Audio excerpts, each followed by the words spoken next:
She dropped to her knees in the middle of the dirt road, not from exhaustion, not from grief, but because her youngest had stopped breathing right. Clara Bellamy pressed her ear against that tiny chest, and the world went silent. 11 miles behind her, nothing ahead but a locked gate and a man rumored to have no heart. She rose, she kept walking, because a mother with nothing left still has everything to fight for. If this story moves you, subscribe to this channel, hit that notification bell, and drop your city in the comments. I want to see how far this story travels. Now stay with me. Every word of this matters. The first thing Clara Bellamy did when she woke up that Tuesday morning in June of 1884 was check whether the baby was still breathing. She did that every morning now, had done it every morning since the fever swept through Harlan County 6 weeks back and took 2 children from the Millward family down the road and left half the settlement coughing blood into rags.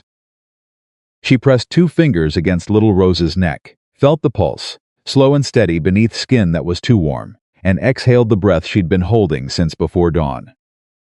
"Still here," she whispered. Nobody answered. There was nobody to answer. The cabin was 17 feet wide and 14 feet long, and smelled like damp wood and old ash, and the particular kind of quiet that settles into a place after a man has been removed from it.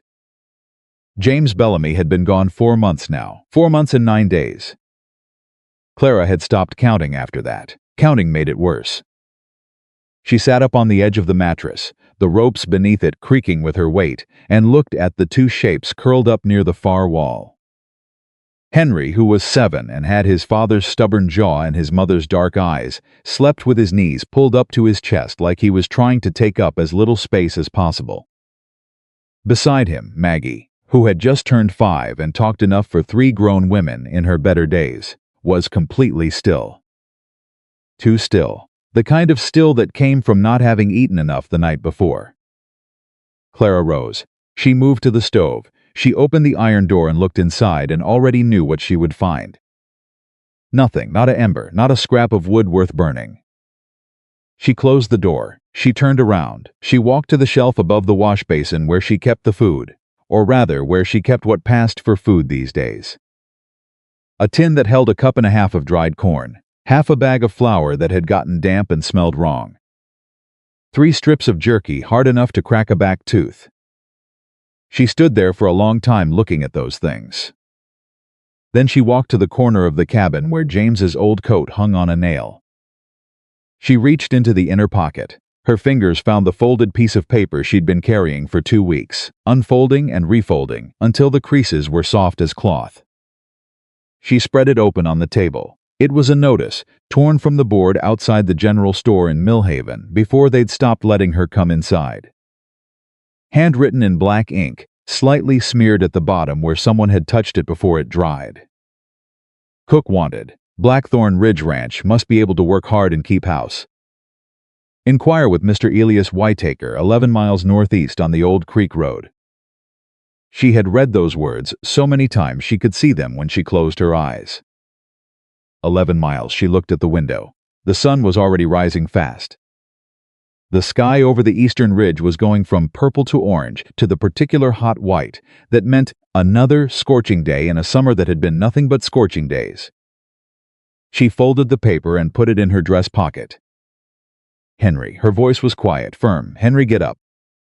The boy stirred, blinked, looked at her with those 2 old eyes. "Mama, get your boots on. We're going somewhere." "Where work?" she said. "We're going to find work." He sat up. He looked at the stove. He knew, the way children always know even when you don't tell them, that there was nothing cooking on it. "How far enough? Don't ask me again. Just get your boots." She wrapped Rose in the thickest blanket she still owned, a blue wool thing that had belonged to James's mother and still smelled faintly of lavender when she pressed her face into it. Rose stirred and made a small sound, and Clara murmured to her without words. Just sound, the way she'd learned in the early days that babies responded to tone more than meaning. She settled the baby against her chest, one arm beneath, the other free to hold Maggie's hand once the girl woke up enough to stand. "Maggie, baby." Maggie opened her eyes.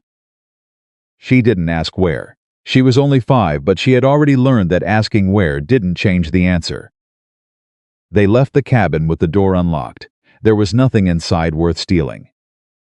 Clara had 11 miles to cover on a dirt road in the worst heat of a Montana summer with a baby strapped to her chest, a 5-year-old who was already moving slow from hunger, and a 7-year-old who was trying so hard not to look frightened that it broke her heart every time she glanced at him.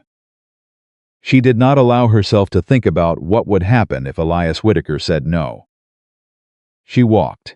The first 2 miles were the hardest because her body still remembered how it used to feel before all this, before the accident, before the debts.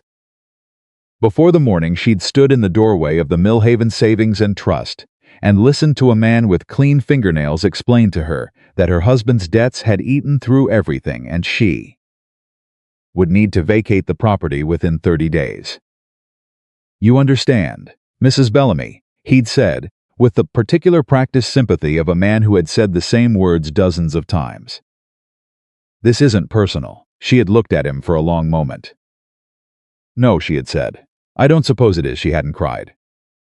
She'd been too angry to cry. She'd walked out of that office and down the main street of Millhaven and into the general store, where she'd done business for 3 years, and the owner, a man named Gottfried who had always been pleasant enough, had looked up from behind the counter and then looked down again before she could say a word.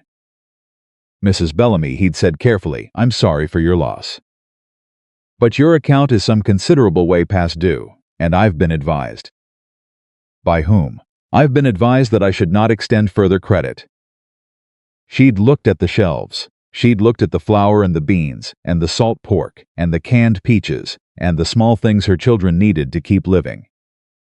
"2 weeks," she'd said. "Give me 2 weeks and I'll have wages." "I'm sorry, ma'am." She'd walked out. She'd tried the church. She was not a particularly religious woman, not in the way the Reverend Horace preferred, but she had attended services faithfully for 3 years, and she believed she had built something like goodwill there. She'd knocked on the door of the rectory behind the church and waited, and when the Reverend opened it, she had explained her situation plainly and without embellishment, because she knew that men like him respected plainness. He had listened. He had nodded. He had told her about the church's charitable fund and what a meaningful resource it was for the community's neediest members. And then he had explained that the fund was currently being directed toward a family of 7 over near Prospect Gulch who had lost their entire harvest to locusts, and that perhaps in a month or 6 weeks there might be resources available for. "My children are hungry now," she said, "not in 6 weeks." He had looked pained. The way that people look when they want you to understand that they feel badly about disappointing you, which is different from actually doing anything about it. "I will pray for your situation, Mrs. Bellamy." She'd walked out. She had tried every door in Millhaven that she could think of. 3 days of trying. And then she had gone back to the cabin and found the notice on her table, the one Henry had pulled from the board outside the general store when she hadn't been looking, and she had sat down and read it and reread it and then looked at her son. "Where did you get this?" "You always say we should look for answers," Henry said, with the solemn certainty of a 7-year-old who has decided something. "I was looking." She folded the paper. She put it in her pocket. She said nothing else. That had been 2 weeks ago. 2 weeks of watching the food run lower and lower, of telling her children that her own stomach didn't hurt when it did, of lying awake calculating and recalculating what she had versus what she needed versus how long she could stretch it. 2 weeks of deciding whether to go. The thing that decided her was not desperation. She had been desperate for months. Desperation alone wasn't enough to move her anymore. What decided her was Maggie, the night before, eating the last of the dried corn Clara had boiled into something that resembled porridge, and licking the bowl with a matter-of-factness that was somehow worse than tears would have been. Maggie hadn't complained. Maggie hadn't asked for more. She had simply licked the bowl and put it down and looked at her mother and said, "Thank you, Mama," the way she'd been taught to do, and then gone to sleep. Clara had sat in the dark for a long time after that. Then she had taken the notice out of her pocket and read it one more time.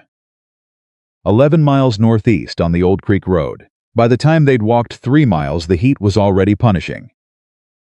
Henry had stopped asking questions and was conserving his energy the way children do when they've been stretched thin long enough to learn that lesson. Maggie was managing, but her steps were getting shorter, slower, and Clara was watching her without appearing to watch her, counting the signs of real distress against the signs of ordinary tiredness and trying to stay one step ahead. A wagon passed them about 4 miles in, 2 men in it heading back toward town. The driver slowed, looked at her, looked at the children, looked at the baby. "You all right, ma'am?" "Yes," Clara said, not stopping. "Thank you. Hot day for walking." "Yes, it is." She kept moving. She heard the wagon stop behind her and then start again and pull away, and she didn't look back because looking back took energy she couldn't afford. At mile 6, Maggie just sat down in the middle of the road. No warning, no announcement. Sat down and looked at the dust around her feet. Clara stopped. She crouched down, awkward with the baby against her chest, and looked at her daughter's face. "Maggie, look at me." Maggie looked at her. Her eyes were clear. "That was good. I'm tired," Maggie said. "I know. We're going to rest for 5 minutes." "Henry, come sit with your sister." Henry came. He sat down beside Maggie without complaint. He was sweating hard and his face was red, but he held himself together with a steadiness that reminded Clara so much of James that it was physically painful to look at directly. She reached into the fold of the blanket where she'd tucked the last of the jerky wrapped in cloth. She broke it into 3 pieces, the largest for Henry, the middle for herself, the smallest because the small one was still easier for a 5-year-old to chew for Maggie. Here they ate in silence. Clara did not allow herself to think about what they would eat tomorrow. "How much farther?" Henry asked, not for the first time, but quieter this time. 5 miles, Clara said. She didn't know if that was exactly right, but it was close enough. Henry nodded. He looked out at the road ahead. He was 7 years old and he nodded like a man accepting a difficult assignment. "All right," he said. She could have wept right then. She didn't. She stood up, adjusted Rose against her chest, and held out her hand to Maggie. 5 minutes is up. Let's go." They went. The last miles were the longest of her life. Not because of the distance. Clara Bellamy had walked long distances before. She had grown up on a hardscrabble farm outside of Billings, and her legs knew what walking was. But she had never walked this particular kind of walk before, the kind where every step is a negotiation between your body saying stop and your mind saying you cannot stop, because if you stop you have nothing, you are nothing. Your children have nothing, and the only thing between them and true disaster is whatever waits at the end of this road. She didn't think about Elias Whitaker much during those miles. She had heard the name, the way you hear names in a small territory passed around over fences and at church socials and through the walls of buildings when people think no one is listening. She knew he was powerful. She knew his ranch was one of the largest operations in that part of Montana. She knew his wife had died, and people said it changed him and not for the better. She didn't think about any of that. She thought about getting to the gate. That was all, just the gate. When she finally saw it, the 2 tall wooden posts with the iron letters spelling out Blackthorn Ridge, her legs had gone numb from the knees down, and Maggie was practically being dragged along beside her, and Henry had stopped talking entirely, which in another lifetime would have worried her. There were 3 cowboys at the fence line. They saw her coming from a distance, and they stood there and watched with the particular expression of men who have seen more than a few desperate people come down that road and have learned not to get too involved before the boss gives the word. Clara walked up to the gate. She stopped. She stood straight. She had practiced this in her mind during the miles.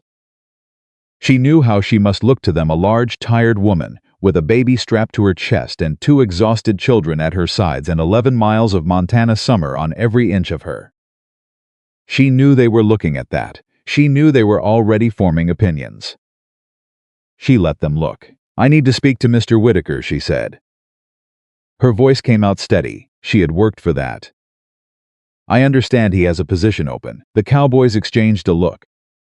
"Ma'am," said the nearest one, a young man with a sunburned neck and the apologetic manner of someone who's been given the job of turning people away so often it had made him genuinely sorry. "Mr. Whitaker's a busy man. We don't really take walk-ins.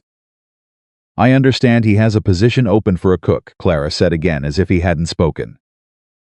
I would like to apply for that position. Another exchange of looks. Lady, said the second cowboy, older, more weathered, less apologetic. The boss doesn't. Fetch him, Clara said. There was a silence. Ma'am? Fetch Mr. Whitaker. Tell him there is a woman at his gate who walked 11 miles in this heat to apply for his position, and she would like the opportunity to speak with him before she falls over. She paused. I won't fall over, but tell him that anyway. The young sunburned cowboy looked at her for a moment. Then something shifted in his face. He turned and walked toward the main barn. The older cowboy stood where he was. He looked at Henry, then at Maggie, then at the baby. He didn't say anything. His jaw moved slightly like he was chewing on words he'd decided not to release. Clara stood where she was. She did not sit down. She would not sit down until she was invited to or until she absolutely had to. Behind her, Maggie pressed herself against Clara's skirt. Henry stood just behind, and to the right of his mother, slightly forward. The way he'd taken to standing since James died, as if positioning himself between the world and his family, was something he could actually accomplish at 7 years old. It tore her apart every time he did it. She kept her face completely still. They waited. She heard him before she saw him, the heavy, purposeful tread of a man who moved through his own property, like he owned not just the land but the air above it. She heard the barn door, heard boots on dry ground, heard the quality of silence around him that powerful men generate without trying. Then Elias Whitaker came around the side of the fence and stopped. He was taller than she had expected. She expected imposing. She had not expected this particular variety of it, the kind built not through bulk but through years of absolute authority over everything around him. His face was weathered in the way of men who work outdoors, but it was the kind of weathered that came from exposure, not age, and he was younger than she'd imagined, somewhere in his early 40s. With dark eyes that were already moving across her and her children with an assessment so quick and thorough she felt like a document being read. He took in everything in about 4 seconds. Then his expression closed like a door shutting.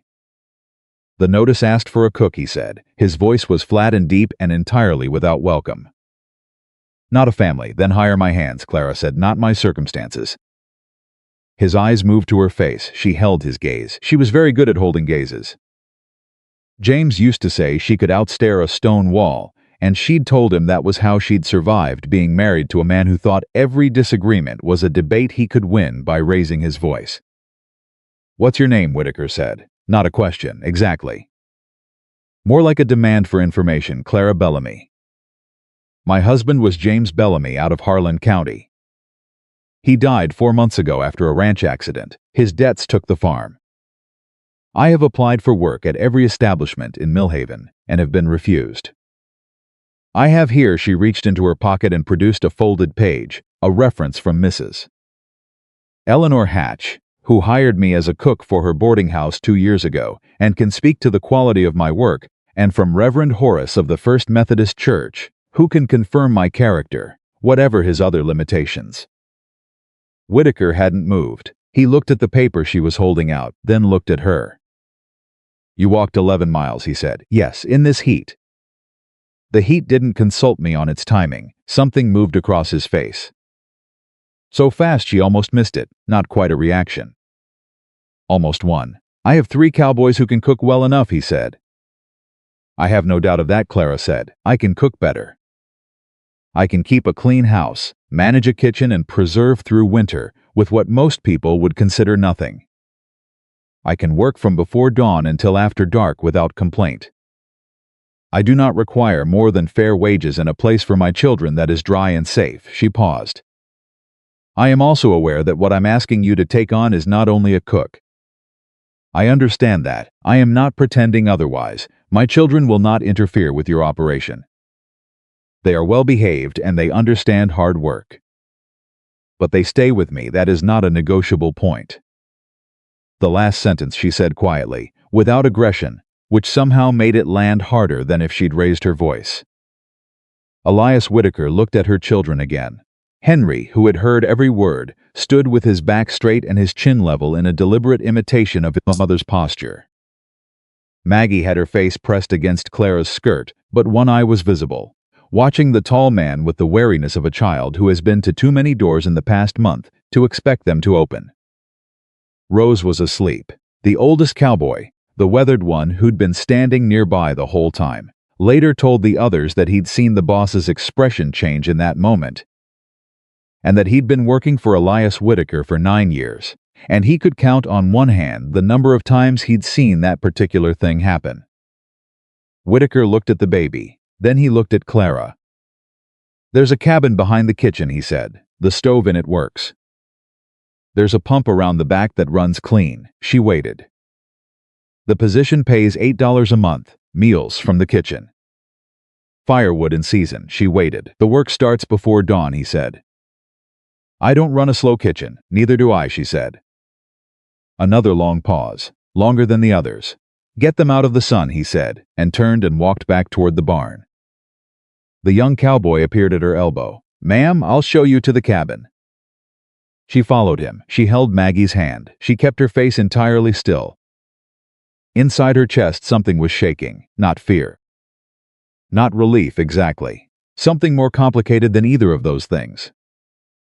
The cabin was small and spare and smelled of sawdust and old smoke, but the walls were solid and the floor was wood, not dirt. And when Clara turned the pump handle, water came out clear and cold and ran over her hand, and she stood there for a moment, longer than was strictly necessary, just letting it run. Henry came to stand beside her. "Mama," he said quietly. "Yes." Did he say yes? She looked at the clear water running over her fingers. He said, "You'll stay," she said. "That's close enough to yes." Henry thought about this. Then he nodded with the gravity of a boy who has been deciding what things mean for himself for 4 months now. "All right," he said. Maggie let go of Clara's skirt and walked to the middle of the cabin floor and turned around once, slowly, looking at the walls and the ceiling. "It's big," Maggie announced, with the authority of someone who has decided something important. Clara looked at the small space and thought about the things that had happened to them in the past 4 months, and thought about the 11 miles, and the closed doors, and the Reverend with his prayers, and the banker with his practiced sympathy, and the man named Gottfried who had looked away, and she felt something move through her that was not quite hope, because hope had been dangerous for a long time, and she was careful with dangerous things. But it was something. She turned away from the pump. "All right," she said, because Henry's word was a good word and it fit. "Let's see what this kitchen looks like." She settled Rose into the curve of the old wooden chair in the corner and turned to Henry.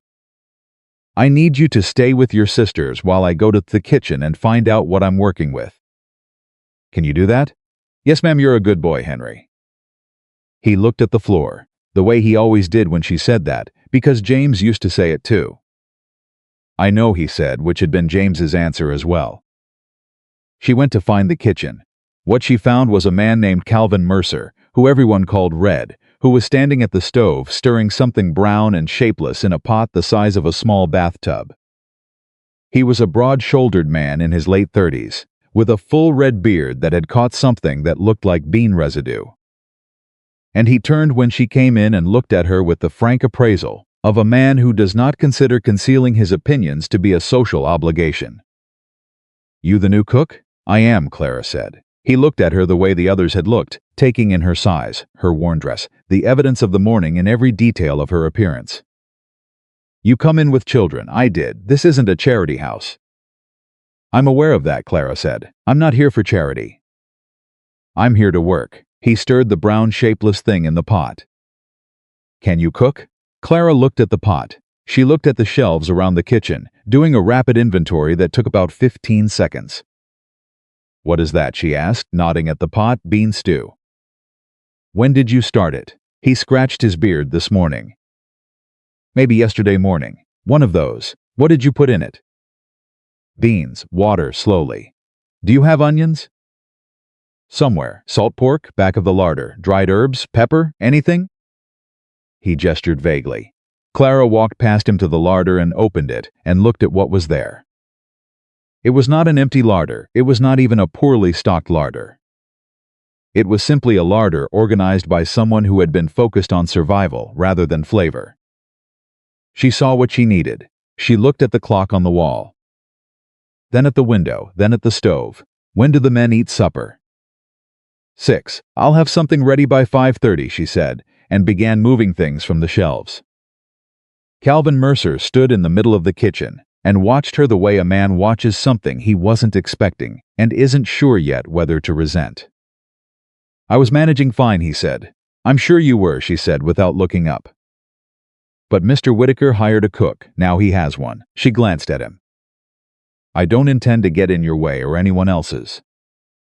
I'm here to do a job. If I do it well enough, everybody eats better. That seems straightforward to me. He was quiet for a moment. What about those children? My children are in the cabin, she said. They'll stay out of the way of the work. That little one looked half dead. She stopped. She turned and looked at him, not with anger. With something more careful than that. She's tired, Clara said. She walked 11 miles today. She's 5 years old. She will be fine. Something shifted in Red Mercer's face. He didn't say anything else. He moved out of the way. By 5:15, the kitchen smelled like nothing it had smelled like before, like something was actually being cooked in it, rather than just being heated until it was no longer raw. Clara had transformed the indeterminate bean situation into something with actual depth and character. Adding salt pork and diced onion, and the dried sage she'd found at the back of the larder, and a handful of other things she'd located through methodical searching. She'd found potatoes she was fairly sure nobody had noticed were there, and a covered crock of cornmeal, and she had used both. When Elias Whitaker came in through the kitchen door at 5:45 and stopped, she was setting out the serving pots. He didn't say anything. He looked at the food. He looked at her. Early, he said. I said 5:30. He looked at the food again. She watched him, carefully, without appearing to watch him, the way she'd learned to watch people who had power over her situation. He picked up a spoon and tasted the bean stew. He put the spoon down. He said nothing, but he picked up a bowl and filled it himself, which was not something he had been known to do with Calvin's cooking. She turned back to the stove. At 6 o'clock she rang the triangle and the ranch hands came in and sat at the long table. And what happened next was something the cowboys of Blackthorn Ridge Ranch would talk about for years. Not loudly, not often, because men who work a hard life in a hard place don't talk about food the way other people do, but in the particular way they mentioned it afterward sideways, carefully, like they were describing something that had affected them more than they intended to let on. They ate. They went quiet. They ate more. Red Mercer, who had been loudest among those muttering about children showing up at a working ranch, ate 3 bowls of the bean stew and then looked at the cornbread and ate 2 pieces of that. Then he looked at Clara with the expression of a man who has just lost an argument he didn't know he was having. He started. Thank you, she said before he finished. He nodded. Across the table, one of the other hands, a young man named Pete who had barely spoken since she arrived, looked up and said, "Ma'am, I don't suppose there's more of that corn." "There is," she said. He exhaled in a way that suggested the day had been considerably better than it started. At the head of the table, Elias Whitaker ate in silence. He did not look at her, but at the end of the meal, when most of the men had filed out and only Red Mercer remained, using a piece of cornbread to clean the last of the stew from his bowl, Elias stood and pushed his chair back. He looked at Clara. "The cabin door sticks in the heat," he said. "Lift the handle when you close it." She nodded. He walked out. Red Mercer looked at the doorway where Elias had gone. Then he looked at Clara. Then he looked at his bowl. "In 9 years," he said slowly, "I have never heard that man give instructions about a cabin door." Clara picked up the serving pot and carried it to the wash basin. "Good night, Mr. Mercer," she said. "Good night, ma'am," he said, and he almost sounded surprised that he meant it. She went to the cabin. Henry was awake, sitting up in the way of someone who has been waiting. Maggie was asleep beside Rose on the narrow mattress, one arm curled around the baby in an instinct that was entirely her own. Clara sat down on the edge of the mattress and looked at her children. Henry looked at her. "Did it go all right?" he asked. She considered the question with the seriousness it deserved, coming from him. "It went," she said. "He thought about that. That means yes?"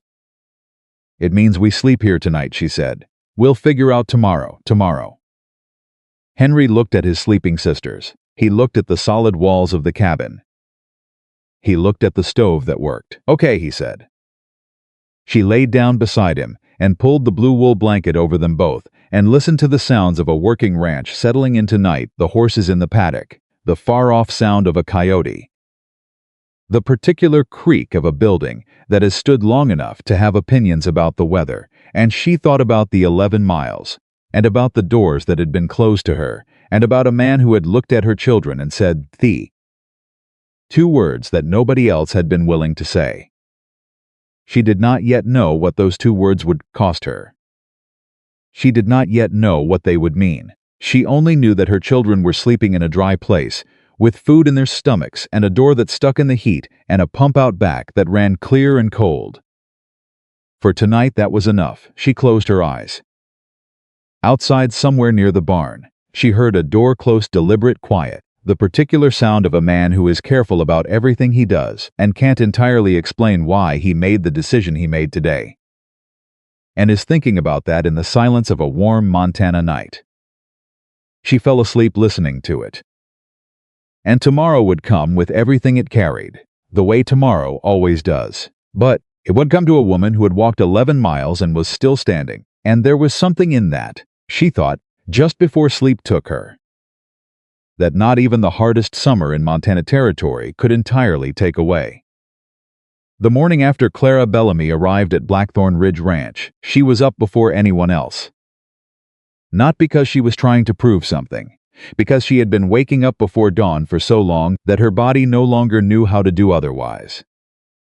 She had learned that early in her first year of marriage, when James still thought he was marrying a woman who would sleep until 7, and discovered instead that he had married a woman who treated the darkness before sunrise as private time that belonged entirely to her. She built the fire in the kitchen stove before the coals from the night before had gone fully cold. She found the coffee tin where she had left it, the flour, the salt pork she had moved to a better shelf the night before, where the air could reach it properly.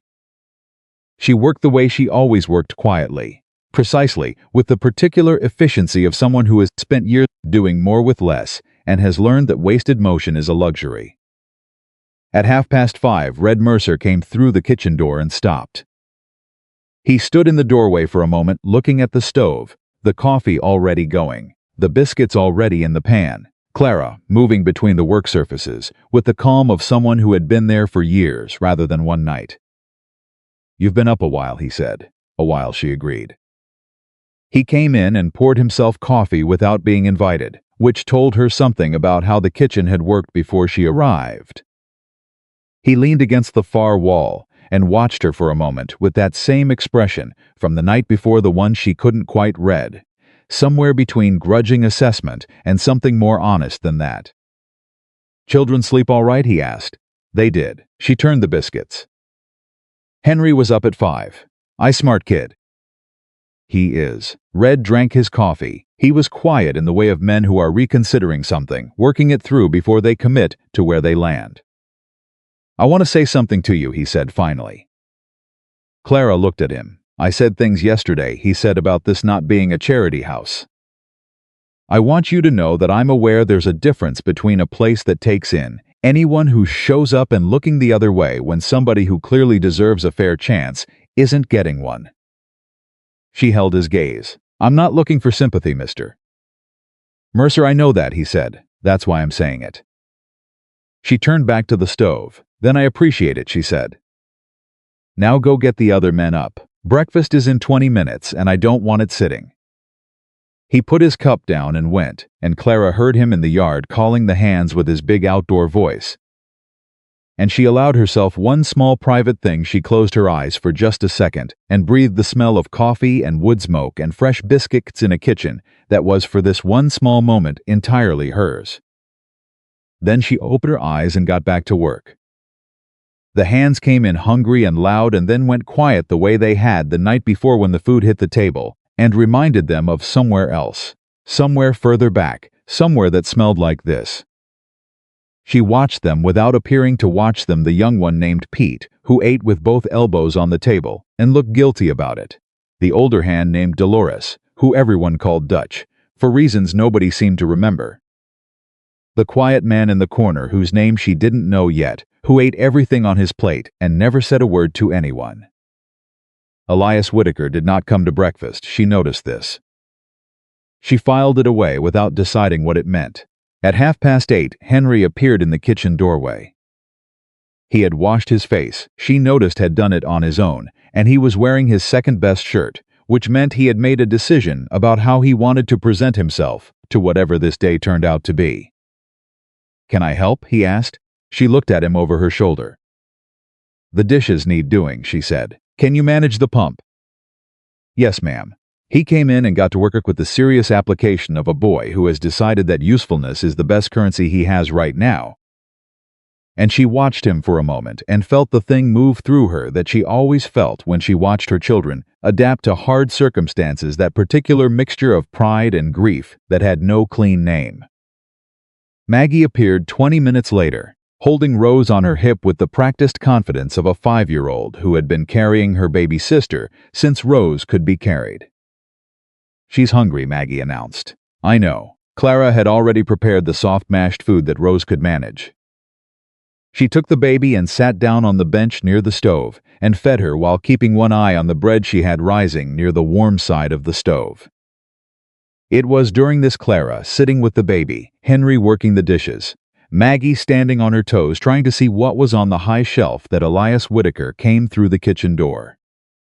He stopped. He took in the scene in front of him. Clara did not look away. She did not apologize for existing in his kitchen with her children around her. She met his eyes and waited. "The east fence line is down," he said. "I'll need the noon meal moved to 1 o'clock. "All right," she said. "The men will be coming in hot and short-tempered. I'll have cold water ready." He looked at Henry. Henry looked back at him with the careful neutrality of a boy who has learned not to project too much onto adult men, because the ones he projects onto have a way of disappointing him. Elias looked at the dishes. "You do that yourself?" he asked the boy. "Yes, sir." A pause. "There's a water barrel near the south stable that needs filling from the pump. 2-bucket job. Think you can manage it without getting in anyone's way?" Henry straightened almost imperceptibly. "Yes, sir," he said. Elias gave him one brief nod and left. Henry looked at Clara. She looked at him. "Go do the barrel," she said. "Finish the dishes first." He turned back to the dishes.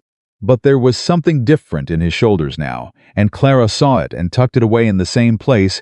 She kept everything she couldn't afford to examine too closely in the middle of a working morning. That was how the first week went, day by day, task by task, meal by meal. Clara learned the rhythms of the ranch the way she learned any kitchen, by paying attention to everything and saying very little. She learned which men preferred more salt and which ones were too polite to say if they didn't like something. She learned that Dutch had a bad tooth on the left side and chewed everything on the right, which meant she needed to think about texture when she planned his meals. She learned that Pete, the young hand, had grown up on a farm in Ohio, and that the smell of baking bread made him go quiet in a way that had nothing to do with the bread. She learned that Elias Whitaker ate alone, not aggressively alone. Not in a way that announced itself as a statement. He simply appeared at a different time than the other men, took his food without comment, and ate at the smaller table near the window rather than at the long table where the hands sat. He had been doing this for long enough that nobody thought about it anymore. It was simply how things were. The first time Clara set his food at the small table, his plate, his coffee. The biscuits he consistently ate more of than anything else. He looked at the plate and then at her. "You don't have to do it separate," he said. "It's no trouble," she said. "The other man just put it on the main table," I noticed. She picked up the empty tray. "If you'd rather have it there, I'll move it." He looked at the small table. "No," he said. She went back to the kitchen. She did not tell herself what that meant. She was too careful for that. On the 6th day, the trouble started. It came in the form of a wagon that rolled through the ranch gate mid-morning. driven by a man Clara recognized before he climbed down from the seat the particular way he held the reins, easy and entitled. The way men hold things they're confident will never be taken from them. His name was Walter Crane. She had known that name for 8 months, since before James died, since the days when the name arrived in conversation, the way a cold draft arrives under a door you feel it before you find the source. Walter Crane was the man who held the paper on 3 of the loans James had taken out in his last 2 years. He was a businessman out of Billings, who had a talent for finding men who were struggling and offering them exactly what they needed, at terms they couldn't fully understand until it was too late. Clara set down the spoon she was holding very carefully. She was not afraid of Walter Crane. She had decided she was done being afraid of Walter Crane the day she'd walked out of his office in Mill Haven and found her hands were shaking, and had made herself stand in the street until they stopped because she refused to give him that. But she knew what his presence at this ranch meant, and the knowing of it settled into her chest like swallowed ice. She went to the kitchen door. He was talking to Red Mercer in the yard, smiling in the way he always smiled, wide, warm, entirely performed. He was a big man, Crane, gone soft in the middle from years of riding in wagons instead of working alongside the men he employed, with the kind of clothes that announced money, without quite crossing the line into ostentation. He had learned, somewhere along the way, that the men who flaunted it made enemies, and Walter Crane was not interested in enemies. He was interested in leverage. Red Mercer was answering his questions with the short, guarded responses of a man who hadn't been told this visitor was expected, and therefore wasn't sure how much welcome to extend. Then he looked up and saw Clara in the doorway, and something shifted in his expression. "Mrs. Bellamy," Red said carefully, "you know this gentleman?" Walter Crane turned. His smile didn't change. If anything, it got slightly warmer, which was the tell when a man who smiles at everything makes his smile bigger for something specific. You know the specific thing is not good. "Mrs. Bellamy," Crane said pleasantly, "I didn't expect to find you here." "I imagine not," Clara said. She came out of the doorway. She was not going to have this conversation, at a disadvantage if she could help it. "What brings you to Blackthorn Ridge, Mr. Crane?" "Business with Mr. Whitaker," he said easily, "though I'm glad of the coincidence. Saves me a separate trip, does it? I had been wondering how to locate you," he said. "Since your property was vacated, I mean. There's still the matter of your late husband's outstanding balance on the 3rd note." She looked at him steadily. The farm covered 2 of the 3 notes. "You told me yourself. It did. He reached into his coat and produced a document, with the care of a man producing something he has prepared specifically for this moment. "But the 3rd note remained, and I'm afraid the balance has accumulated some interest over the past few months, which puts the total at," he unfolded the paper with a small performance of regret, "a figure somewhat beyond what your current wages might address in any short time frame." Clara looked at the paper. She did not let herself look at the number for long enough for him to see what it did to her. "I see," she said. "I am of course willing to work with you on." "What is it you actually want, Mr. Crane?" The smile held. "Only what's owed, Mrs. Bellamy. I'm a reasonable man." "You want me to leave," she said. He blinked very slightly. "I want what's owed," he repeated. She understood then, cleanly and completely, what was happening. He didn't care about the money. The amount on that paper was not significant to Walter Crane. What was significant was this: Clara Bellamy had left his territory. She had found work without his knowledge or involvement. And men like Walter Crane did not like it when people they considered within their sphere simply walked out of it. He had come here to remind her that she couldn't. He had come here to take something the mule she'd heard he intended to seize as payment, or her wages, or simply her sense of having found a foothold, because the taking of it would put her back where he felt she belonged. "I'd like to speak with Mr. Whitaker," Crane said pleasantly, as if the conversation with her had been merely a warm-up. "Is he in?" "I'll find out," Red Mercer said, and went before Clara could say anything. She stood in the yard across from Walter Crane. He looked at her with the patient amiability of a man who has time on his side and knows it. "You've found yourself a decent situation here," he said conversationally. I hope you understand I have no desire to disrupt it. If we can come to an arrangement, what arrangement would that be? A payment schedule. Something manageable. You continue your work here, and a portion of your wages comes to me monthly until the balance is settled. Simple enough, she looked at him. A portion, she said. A reasonable portion. How much of my $8 a month would remain reasonable to you? The smile stayed, but something behind it shifted slightly. We could negotiate that. We are negotiating it, she said. Right now. So tell me what you consider reasonable. He named a number. She calculated what would be left. What would be left was not enough. She knew it. He knew it. He was not interested in an arrangement that worked for her. He was interested in an arrangement that kept her dependent on his goodwill indefinitely. Before she could answer, she heard the sound of boots on the dry ground behind her and turned to see Elias Whitaker coming from the direction of the stable with Red Mercer 2 steps behind him. Whitaker had his working face on the one that gave away nothing, but she had been watching his face carefully for 6 days, and she saw what was in it beneath the surface as he looked from her to Crane. He saw the document in Crane's hand. He looked at Clara. She kept her expression level. Whitaker, Crane said, extending his hand warmly. Good to see you. I apologize for the unannounced visit. I was passing through on other business. Elias shook his hand briefly, without warmth or coldness, with the neutral efficiency of a man who shakes hands because it is done, and not because it means anything. Crane, he looked at the document. What's that? Not a question. A demand. Crane explained smoothly, efficiently, with the practiced ease of a man who has delivered this kind of news many times and has learned the language that makes it sit as comfortably as possible in a situation. He talked about the outstanding note. He talked about the balance.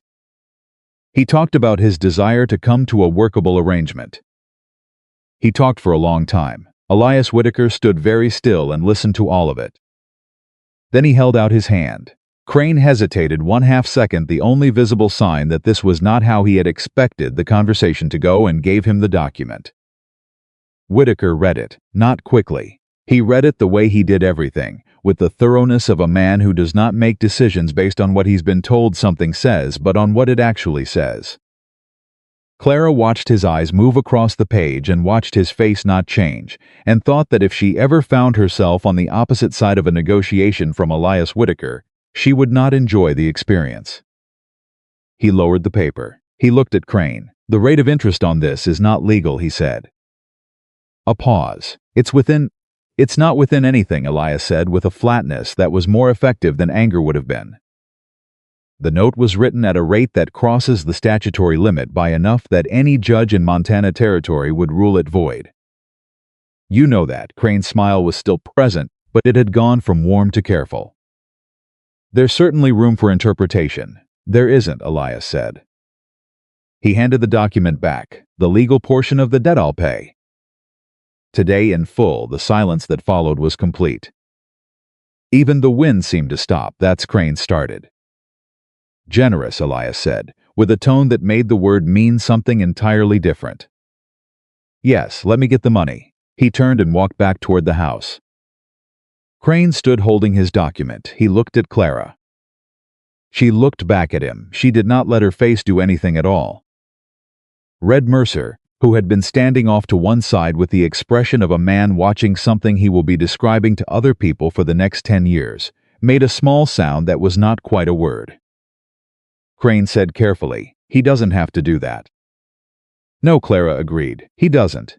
Elias came back out of the house with an amount of cash that he counted out in Crane's presence methodically, without hurry, and handed it over. That settles the legal portion, he said. The rest of the note, as I indicated, is not enforceable. If you choose to pursue it in court, that is your option.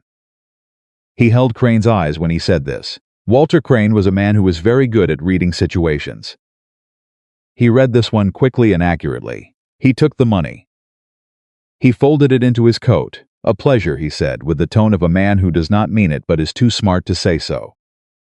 He tipped his hat to Clara, Mrs. Bellamy. He got back in his wagon and drove out through the gate. Red Mercer let out a long breath. Lord Almighty, he said to nobody in particular. Clara stood where she was for a moment. Then she turned and walked back toward the kitchen, because there was bread to check, and she could not afford to stand in the yard processing feelings she didn't have time to process. She got as far as the kitchen door, Mrs. Bellamy. She stopped, she turned. Elias was still standing in the yard. "I'll need to talk with you about that," he said. "Yes," she said. "I assumed you would." She went inside. He came in a few minutes later and stood on the other side of the work table from her, while she checked the bread still quite ready, and turned back to the pot on the stove, because there was always something on the pot on the stove. "The money was a loan," he said. She looked at him. "I told you," he continued, with the direct precision of a man who has decided exactly how he wants to say something before he says it, "that you could call it a loan. I'll take it from your wages at a rate you can manage without." "You had no obligation to do that," Clara said. "No. I didn't ask you to. I know that. It puts me in a position that She stopped. She set the spoon down. She turned to face him fully, because she was not going to have this conversation sideways. "Mr. Whitaker, I have spent the past 4 months in debt to people who use that debt as a way to tell me what I was worth. I came here to work, to earn, to owe nothing to anyone except honest labor. And now I've removed a man who was going to use that debt to drain your wages until you had nothing left and leave you in exactly the same position you were in before," he said. "If that offends you, I understand." She looked at him. He held her gaze with the steadiness of a man who has decided something, and is not going to be argued out of it, but is also not going to crowd her about it. "I am not," she said carefully, "going to pretend that I am not grateful. Because I am. What you did removed something that was going to be used against me, and you did it quickly and without making a performance of it, and I noticed that." He waited. "But I need you to understand," she said, "that I am not going to be the kind of woman who accepts help and then feels that she owes something beyond the repayment. I will repay every dollar at whatever rate is fair." $20 a month, he said, off the 8. She calculated, $6.80 remaining. Enough, barely, but enough. "All right," she said. "All right," he said. He picked up his hat from the table where he'd set it. He didn't put it on immediately. He stood there for a moment holding it, and she noticed she was always noticing. It was the thing that had kept her alive in hard times, that he was looking at the bread she had rising near the warm side of the stove, with the expression of a man thinking about something that has nothing to do with bread. "My wife used to put the bread there," he said. It was the first time he had mentioned his wife. He said it simply, without apparent intention, the way things that have been kept very still for a long time sometimes slip out when a person is not bracing against them. Clara looked at the bread. "It's the warmest spot," she said. "Yes," he said. He put his hat on and went back out. Clara stood in the kitchen and looked at the bread rising in the warm spot near the stove, and felt the weight of that one sentence settle into the room and stay there. She did not examine it. She went back to work. But that evening, after supper, when Henry was doing his evening chores with the focused intensity he had been applying to everything, since Elias had given him the barrel job on the first day, and Maggie was sitting on the cabin steps with Rose in her lap, talking to the baby in the instructive way she had adopted lately, as if she was preparing Rose for the world and wanted to make sure all the relevant information was covered. Clara went to the kitchen to finish the evening cleanup. She found Elias there. He was standing at the window that looked out over the yard, one hand on the frame, not looking at anything specific. He heard her come in and didn't turn immediately. And in that one unguarded moment she saw something in his posture that she recognized, the particular quality of stillness that belongs to people who are used to being alone, not because they prefer it, but because they have stopped expecting any alternative. She had seen that quality in her own reflection, often enough to know it when she saw it in someone else. She went to the work table and began the cleanup. He turned. "I can leave," he said. "You don't have to," she said. He didn't leave. He got himself a cup of coffee, the evening cup he had apparently made a habit of in this kitchen long before she arrived, and stood leaning against the far wall while she worked. The quiet between them was a different kind of quiet than the quiet from earlier in the week. Earlier it had been the quiet of two people, assessing each other from a careful distance. This was something else. Not comfortable, not exactly, but not uncomfortable either. The kind of quiet that happens between two people who have acknowledged, without saying so directly, that they are both still here, and that means something. "Your boy worked hard today," he said. "He always does." He repaired the water barrel without being told it needed it. "Just noticed and fixed it." She looked up. "He saw it this morning when he was filling it," she said. "He asked me where the nails were." Elias turned his coffee cup slightly in his hands. "He's going to be useful," he said. "He is already useful," Clara said. "He's been useful since he was 5. Children are useful earlier than we give them credit for when they have to be." Elias looked at his cup. "I know that," he said quietly. She understood that this sentence held more inside it than its surface suggested. She did not press on it. She went back to the cleanup. "Mr. Crane will not come back," Elias said after a while.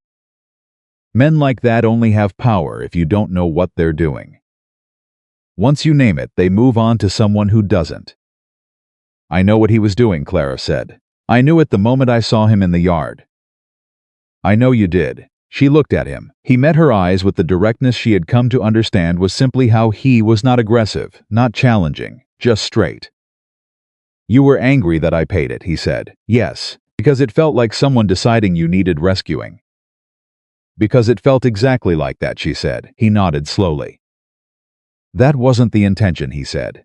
"The intention was to remove something that was going to be used against you by someone who was counting on you not having anyone in your corner." She set down the cloth she was using. She looked at him across the kitchen. "And do I," she asked, "have someone in my corner?" The question hung in the air between them. Elias Whitaker, who had been described in 4 counties as a man without warmth, without softness, without any of the social gestures that make a person readable, looked at Clara Bellamy across the kitchen of the ranch, where she had worked for 6 days, and he said, "You work for me. That means you work with my protection. That's how I run this ranch." It was not a declaration. It was not a promise. It was a rancher explaining the terms of employment. But his eyes, when he said it, said something else that his words had not quite reached yet. And she saw it, and she looked away, and she picked up the cloth again, because she needed something to do with her hands. "Then I appreciate the terms," she said. He finished his coffee. He set the cup on the shelf where he always left it. "Good night, Mrs. Bellamy. Good night, Mr. Whitaker." He went out. She stood in the kitchen alone and listened to his boots cross the yard and the sound of the main house door, and she thought about a man standing at a window with that quality of stillness that meant something, and a woman who had walked 11 miles and was still trying to figure out whether she had arrived somewhere or was still just passing through. She dried the last of the dishes. She turned out the lamp. She went to her children. But she lay awake longer than usual that night, and if she was honest with herself, which she always was, eventually, in the dark when there was nobody to be honest for but herself, the thing that kept her awake was not worry. It was something she had not expected to feel again in this lifetime, and she did not yet have a name for it that she was willing to use. She turned onto her side and closed her eyes and listened to the ranch breathing around her in the dark. And in the main house across the yard, she would not know until much later a lamp stayed on past midnight. 3 weeks into her time at Blackthorn Ridge, Clara Bellamy made a mistake. Not in the kitchen. Never in the kitchen. She knew the kitchen the way she knew her own hands by now, knew which burner ran hot, knew exactly how much wood to feed the stove to hold a steady bake, knew where every man's preferences sat on the line between what they'd ask for and what they'd actually eat without complaint. The mistake was smaller than that and bigger. She let herself stop being careful. It happened on a Tuesday, the same day of the week she had arrived, which she noticed only afterward and thought had a particular cruelty to it. She was hanging laundry behind the cabin, her own family's laundry, done on her own time, not ranch business, and Maggie was playing in the dirt nearby with 2 wooden spoons she had decided were horses. Narrating their adventures in the serious ongoing monologue she applied to everything, and Rose was on the blanket Clara had spread. awake and kicking at the air with the vigorous purposelessness of a 7-month-old who has recently discovered that her legs exist and considers this extraordinary. And Clara was not thinking about Walter Crane or the loan or the $1.20 a month or the closed doors in Millhaven. She was not calculating or planning or bracing. She was just standing in the sun hanging a shirt and listening to Maggie explain to the wooden horses that they needed to behave themselves on the trail, or there would be consequences. She was, without meaning to, simply there. That was when Henry came running from the direction of the stable. He was moving fast enough that she felt it before she saw him, the particular quality of running that isn't excitement but urgency, and she turned and dropped the shirt back in the basket. What happened? Nothing bad, he said quickly, because he had learned to lead with that, her son. Learned it from watching her face when he came toward her too fast. Learned that her first thought was always the worst one. Nothing bad, Mama. Mr. Whitaker wants to know if you can spare biscuits for the noon meal. They're working the south fence, and they're not coming back to the main house. She exhaled. How many men? 6 counting him. Tell him yes. Give me 40 minutes. Henry turned to go. Henry. He stopped. What were you doing at the stable?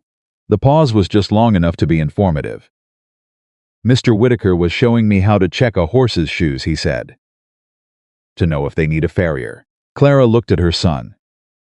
He was watching her with the careful expression of a boy who knows he may have overstepped and is waiting to find out. She thought about 7 years old. She thought about a boy who had been standing slightly in front of his mother since last February, positioning himself between her and whatever came next. Good, she said. Go tell him 40 minutes. Henry's face did something quick and bright and then went back to 7-year-old serious, and he turned and ran. She bent and picked up the shirt. She finished the laundry before she started the biscuits, because she was not going to let a change in schedule rearrange the order of her own tasks. But while she worked the dough, she was aware of something sitting in the middle of her chest that she had been trying not to name for going on 3 weeks now. And the sight of Henry's face when she'd said good had made it harder to keep not naming it. She packed the biscuits with the cold meat and the apples and the 2 canteens of water into the saddlebag that Red Mercer came to collect at noon exactly. He looked at the biscuits. Still warm, he said. They won't be by the time you get there, she said, but they'll be close. He looked at her with the expression she had come to understand was his version of appreciation, not effusive, not stated, just present. The boss said to tell you. He stopped. Tell me what? Red scratched his beard. He did this when he was trying to decide how literal to be. He said to tell you thank you, Red said, which I want to note for the record. I have also never heard him say about food in 9 years. She handed him the saddlebag. Don't let those apples bruise, she said. He took it and went, and she went back inside to start the evening meal. That afternoon, while the ranch was quiet with most of the hands out at the fence line, was the first time she had the kitchen entirely to herself for more than an hour, and she found herself doing something she hadn't done in months. She found herself thinking about what she actually wanted to cook rather than what she needed to cook. She went to the larder and looked at it with a different set of questions than usual. Not what's here and what can I make, but what would I make if nobody was counting. She found canned tomatoes at the back that nobody had touched in what looked like a long time. She found dried peppers and a jar of something sealed so well she had to use the back of a spoon to break the wax. She found molasses, dark and thick, and she stood in the larder holding it and thought about her mother's kitchen outside Billings on the days when winter had gone on long enough that everyone needed something sweet and serious. She made a molasses cake, not because it was practical. Not because it was on any list or schedule, simply because she could and because she wanted to, and because those 2 things had been the same thing so rarely in the past 4 months that the coincidence of them felt worth honoring. She had it out of the oven and cooling on the rack when she heard the hands coming back across the yard, louder than usual, which meant something had gone either very well or very badly at the south fence. She leaned out the kitchen door. Red, she called. He looked over. Good or bad? Fence is done, he said, with the tone of a man who has worked harder than expected and come out the other side. Good, I'd say. Long but good. Wash up before you come in. All of you. A chorus of responses she chose not to parse too carefully. Elias came in last. He had fence wire on his gloves and dust on everything, and the look of a man who had been working with his hands all day in the way he clearly preferred, and he stopped when he came through the kitchen door and looked at the cake cooling on the rack. He looked at it, the way people look at things that surprise them. "What is that?" he said. "Molasses cake." He looked at it for another moment. "You didn't have," she said. "Wash up." "Food's ready." He went to wash. She heard him at the pump outside, the sound of it, and then he came back in, and the others were already sitting, and she was putting the food on the table, and the room was doing the thing it always did now, at mealtimes, going from loud to quiet. The particular quiet of men who are eating something worth paying attention to. She cut the cake at the end. When she set a piece in front of Elias, he looked at it, and then he looked at her, and she was already turning back to the kitchen, so she didn't see his face fully. But she heard Red Mercer say something low to Dutch that she didn't catch, and she heard Dutch make a sound she had come to understand was his version of agreement. That night after the cleanup, she found a note on the kitchen work table. It was not long. It said the cake was excellent. She stood holding it for longer than she meant to.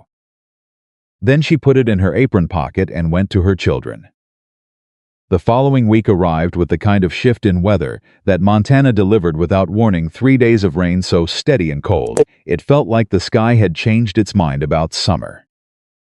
The fence crew came in soaked and irritable and crowded into the bunkhouse, and the ranch had that particular trapped quality that small, contained spaces get when people who need room to move are kept indoors too long.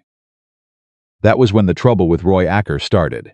Roy Acker was the hand Clara had only known as the quiet man in the corner. She had thought initially that he was simply reserved. She had revised that assessment somewhere around the end of the first week and replaced it with something more specific. Roy Acker was a man who had decided, before she arrived, that he did not approve of the situation, had not been consulted about the decision, and did not intend to revise his position regardless of evidence. He didn't say anything directly, he never did, which was somehow worse than if he had. He would arrive at meals after the others and look at the food with a particular expression, not dissatisfied with the food. She understood that the food was fine and he ate all of it, but dissatisfied with the fact of her. He had a way of leaving the kitchen just slightly before it was socially necessary when she came in.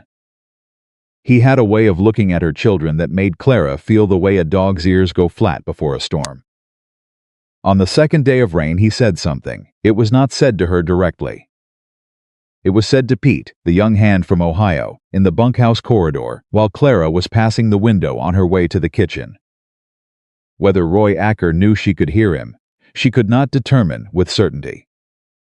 She suspected he had calculated it. "Don't see why a working ranch ought to be running a nursery," he said. "Children underfoot, woman in the kitchen with ideas about how the place runs. Ranch had a system before, didn't need improving." Pete said something she couldn't hear. "I got nothing against her cooking," Roy said. "I got something against the way this place has changed, like somebody just decided what it was going to be from now on, without asking the people who were here first." She kept walking. She did not stop. She did not go to the window. She went to the kitchen and she put the water on, and she started the morning biscuits, and she worked through the particular cold anger that Roy Acker's words had dropped into her chest, the same way she worked through everything by keeping her hands moving and her face entirely still, and deciding that she was not going to let a man who hadn't spoken directly to her in 3 weeks make her feel like she was in the wrong place. She was not in the wrong place. She had earned this place with 11 miles and 3 weeks of work and a kitchen that smelled like something worth coming home to, and Roy Acker's dissatisfaction was his own to carry. But that afternoon Maggie wandered. It was a simple thing, the kind of thing that happens with 5-year-olds, regardless of circumstance or instruction, or the number of times they have been told, not to Maggie, restless from 2 days indoors. Slipped out of the cabin while Henry was absorbed in the book Clara had borrowed for him from Elias's shelf, and she went to look at the horses, because she had decided that the horses were her personal friends, and she had not been able to visit them today. The corral where they worked the younger horses was muddy from the rain, and one of the 2-year-olds that Elias's men were in the middle of breaking was in a state of extreme unhappiness about the weather and its situation in general. And it was rearing and moving with the erratic energy of an animal that has not yet decided whether to be manageable or not. Clara did not know any of this yet. She was in the kitchen with Rose on her hip, stirring the afternoon stew when she heard Elias shout. She had not heard him shout before. He was not a man who shouted. In 3 weeks she had learned that he communicated authority through the opposite of volume, through the particular quiet that made people lean in and pay close attention. And so the sound of his voice, raised and sharp, cut through everything. Way it does when a person who never does a thing suddenly does it. She was moving before she fully understood why. She came through the kitchen door and across the yard at a pace that had Rose pressed against her shoulder and her heart going somewhere. It had no business going in the middle of a Tuesday afternoon. And she came around the corner of the fence to find Elias standing in the middle of the corral, with Maggie pressed against his chest with both arms around her. And the young horse on the far side of the corral, still breathing hard and moving its head in agitation, and Red Mercer and 2 other hands on the fence rail, watching with the expressions of people who have just seen something close. Clara stopped. She looked at her daughter, who was not crying. Maggie never cried when she was actually frightened. She had that backwards from most children, but whose face was absolutely white. She looked at Elias. He was shaking. It was so small and so contained that anyone not watching closely might have missed it entirely. But his arms were around Maggie, and his jaw was set in the particular way it set when he was controlling something internal, and his hands, she could see his hands from where she stood. His hands had a tremor that had nothing to do with cold. He saw Clara. He crossed to her in 4 steps and transferred Maggie from his arms to hers, with a care that was so different from his ordinary way of moving that everyone present noticed it. Maggie pressed her face against Clara's neck. "Mama," she said in the small voice she used when she had used up everything else. "I've got you," Clara said. She held her daughter. She looked at Elias over Maggie's head. His face had gone back to its usual surface. "Almost, not quite all the way. She came in through the side gate," he said. His voice was controlled, but she could hear what was underneath it, the way you hear a current underneath still water. "I didn't see her until the horse reared." "How close?" Clara said. "Up close," he said. She held Maggie tighter. She should say thank you. She knew that, the words were right there. But something else came out instead, because she was Clara Bellamy, and she had been frightened in too many directions for too many months, and the fear came out as the thing it always came out as in her. "The side gate should have been latched," she said. Red Mercer made a very small sound. Elias looked at her. "It was latched," he said. "She is 5 years old and apparently determined." Clara looked at Maggie. "Maggie," she said, "what did I tell you about the corral?" Maggie's face stayed against her neck. "That I shouldn't go in," she said in a very small voice. "And what did you do?" "I went in." "Are you going to do that again?" A long pause. "No, ma'am, all right." Clara kissed the top of her head. "Go to Henry. Stay in the cabin." Maggie went. Clara turned back to Elias. The hands on the fence rail had found things to look at that were not this conversation. "Thank you," she said, for getting to her. He looked at her steadily. He was fast, he said. It was not clear if he meant the horse or himself. "So were you." He looked away. He did this sometimes when a conversation moved into territory he had not prepared a response for. "She's fine," he said, "because of you." He picked up his gloves from the fence post where he'd dropped them and looked at them without putting them on. "She reminds me," he started. He stopped. Clara waited. He put the gloves on. "She's fine," he said again, differently, and walked back to the stable. She stood in the yard and watched him go and understood that the sentence he hadn't finished was the most important one she'd heard him attempt yet, and that it had been about his daughter, and that he had not been able to finish it, and that this was the kind of wound that did not behave like ordinary wounds because it had no surface to show. She went back to her stew. But that evening after supper, Roy Acker did the thing she had known was building. He came to the kitchen while she was finishing the cleanup. Which was unusual. He never came to the kitchen unless it was mealtime, and he stood in the doorway and he did not say good evening or any other approach that would give her time to set herself. He said, "That horse could have killed her today." Clara set down the cloth. She turned to face him. "I know that," she said. "The men have been careful," he said, "on account of the children being here. More careful than a working ranch ought to need to be. We've changed how we work the younger horses, changed when we run the cattle through the east yard, changed half a dozen things that were working fine before." She looked at him. "Mr. Acker," she said, "if you have a concern about how this ranch is being run, I'd suggest you take it to Mr. Whitaker." "I'm taking it to you," he said, "because you're the one who brought children to a working ranch and then look surprised when the ranch is dangerous." "I look surprised at nothing," she said, "and I will discuss my children's safety with the person who employs me, not with a man who has been avoiding saying this to my face for 3 weeks. Something moved across Roy Acker's face. "I don't have anything against you personally," he said. "You have something against my circumstances," she said. "I understand that. You're not the first, and I expect you won't be the last. But my circumstances are my business and Mr. Whitaker's, and until he tells me different, I will be here every morning at 5, and my children will be here with me." Roy Acker looked at her for a long moment. "The boss won't say it," he said. He stopped. "He won't say it, so I'm saying it. You've changed this place. In ways I don't think you've thought about." "What ways?" He was quiet for a moment, and she expected him to leave. She could see him deciding whether to, but he stayed. "That man hasn't sat at the main table for 3 years," Roy said. "He doesn't laugh. He doesn't. He runs this ranch and he does it well and it works, and we all understood what it was. And then you showed up with those children, and now he's at the table half the time. And yesterday I heard him tell your boy some story about a horse he had when he was young, just talking. Like a person talks, and it scares the hell out of me." Clara stared at him. "Why?" she said. Roy Acker looked at the floor.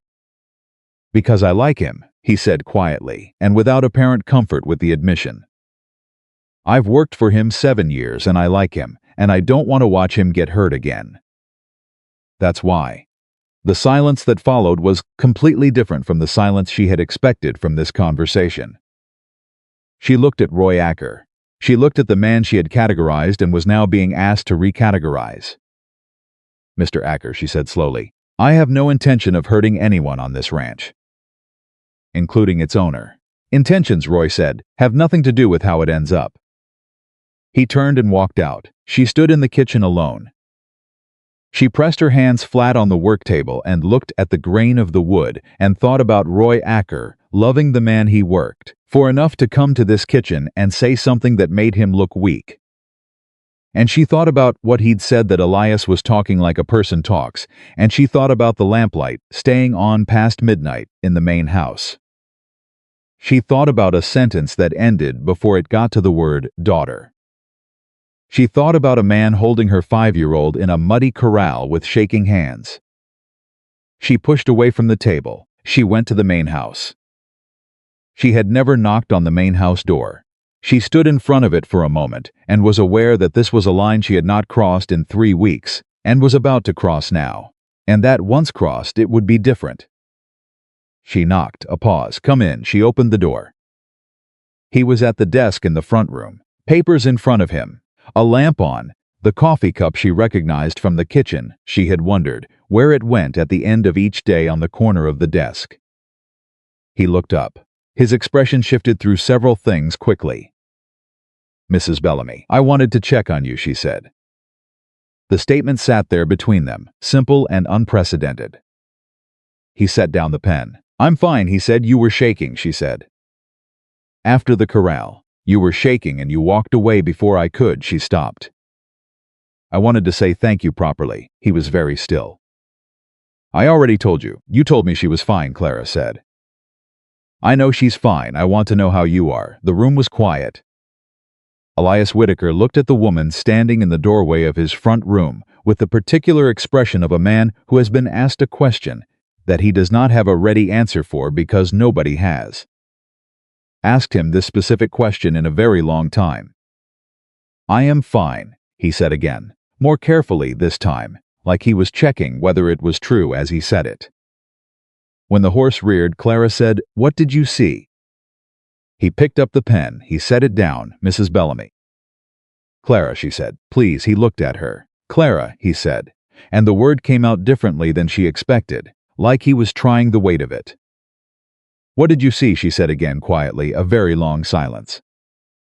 "My daughter," he said. "She was 18 months old. She had dark hair." He said nothing else. Clara stood where she was and did not fill the silence because some silences need to be held, not filled, and she understood that he had just given her something he gave nobody, and that the correct response to that was to hold it carefully. "Her name was Anna," he said finally. "I know," Clara said softly. "Red told me." He nodded slightly. "Maggie is fine," she said. "She is more determined than afraid, and she has already made me promise that she can visit the horses tomorrow, with supervision." Something crossed his face that was not quite a smile. "Almost. She's something," he said. "She is a significant amount of work," Clara agreed. "She has been since approximately her first Tuesday." This time the almost smile made it. He looked at her across the room. She looked back. "You came to check on me," he said. "Yes, you didn't have to do that, I know," she said. "I did it because I wanted to." He held her eyes. She held his. She became aware that she had been standing in the doorway of his front room for longer than a practical errand accounted for, and that the lamp was very warm, and that the house was very quiet, and that she had told herself a very firm set of things about what she was and was not going to let herself feel about Elias Whitaker, and that those things were becoming increasingly theoretical. "I should go," she said. "Yes," he said. Neither of them moved for one more moment. Then she turned and went out, pulling the door carefully behind her. She crossed the yard. The night was cold and clear after the rain, and the stars were out in that particular Montana abundance that always made her feel small in the right way, the way that reminds you that your problems, however large, are held inside something larger. She got to the cabin. She put her hand on the door. Behind her, from the direction of the main house, she heard nothing. But the lamp in the window was still burning. She went inside and sat down on the edge of the mattress and listened to her children breathing and thought about a man who had spent 3 years alone and was, according to Roy Acker, talking like a person talks. She thought about the way he'd said her name, Clara. Like he was checking the weight of it. She was in a great deal of trouble, she thought. And what frightened her was not the feeling itself. What frightened her was that it did not feel like trouble at all. It felt like something she had been walking toward for 11 miles without knowing it was at the end of the road. She lay down. She closed her eyes. Outside, somewhere far across the territory, thunder moved away east, and the sky cleared all the way to the mountains, and Blackthorn Ridge Ranch settled into the kind of quiet that only comes after a day that has changed things. And the lamp in the main house window burned and burned and burned until it finally went out well past midnight. And everything that had been one thing was quietly, irrevocably becoming something else. The morning after Clara knocked on the main house door, everything was the same and nothing was the same. She knew it the moment she came into the kitchen at 5 and found the coffee cup already on the shelf. He had come in earlier than her, which had never happened before, which meant he had not slept well. Which meant the conversation the night before had stayed with him, the same way it had stayed with her. She stood looking at that cup for a moment, and then she built the fire and started the coffee, and did not examine what she was feeling, because examining it before dawn with biscuits to make was not something she could afford. He came in at 6, same as always, sat at the small table, same as always. She put his plate in front of him, same as always. Neither of them said anything about the night before. But when he finished and stood to leave, he paused at the door.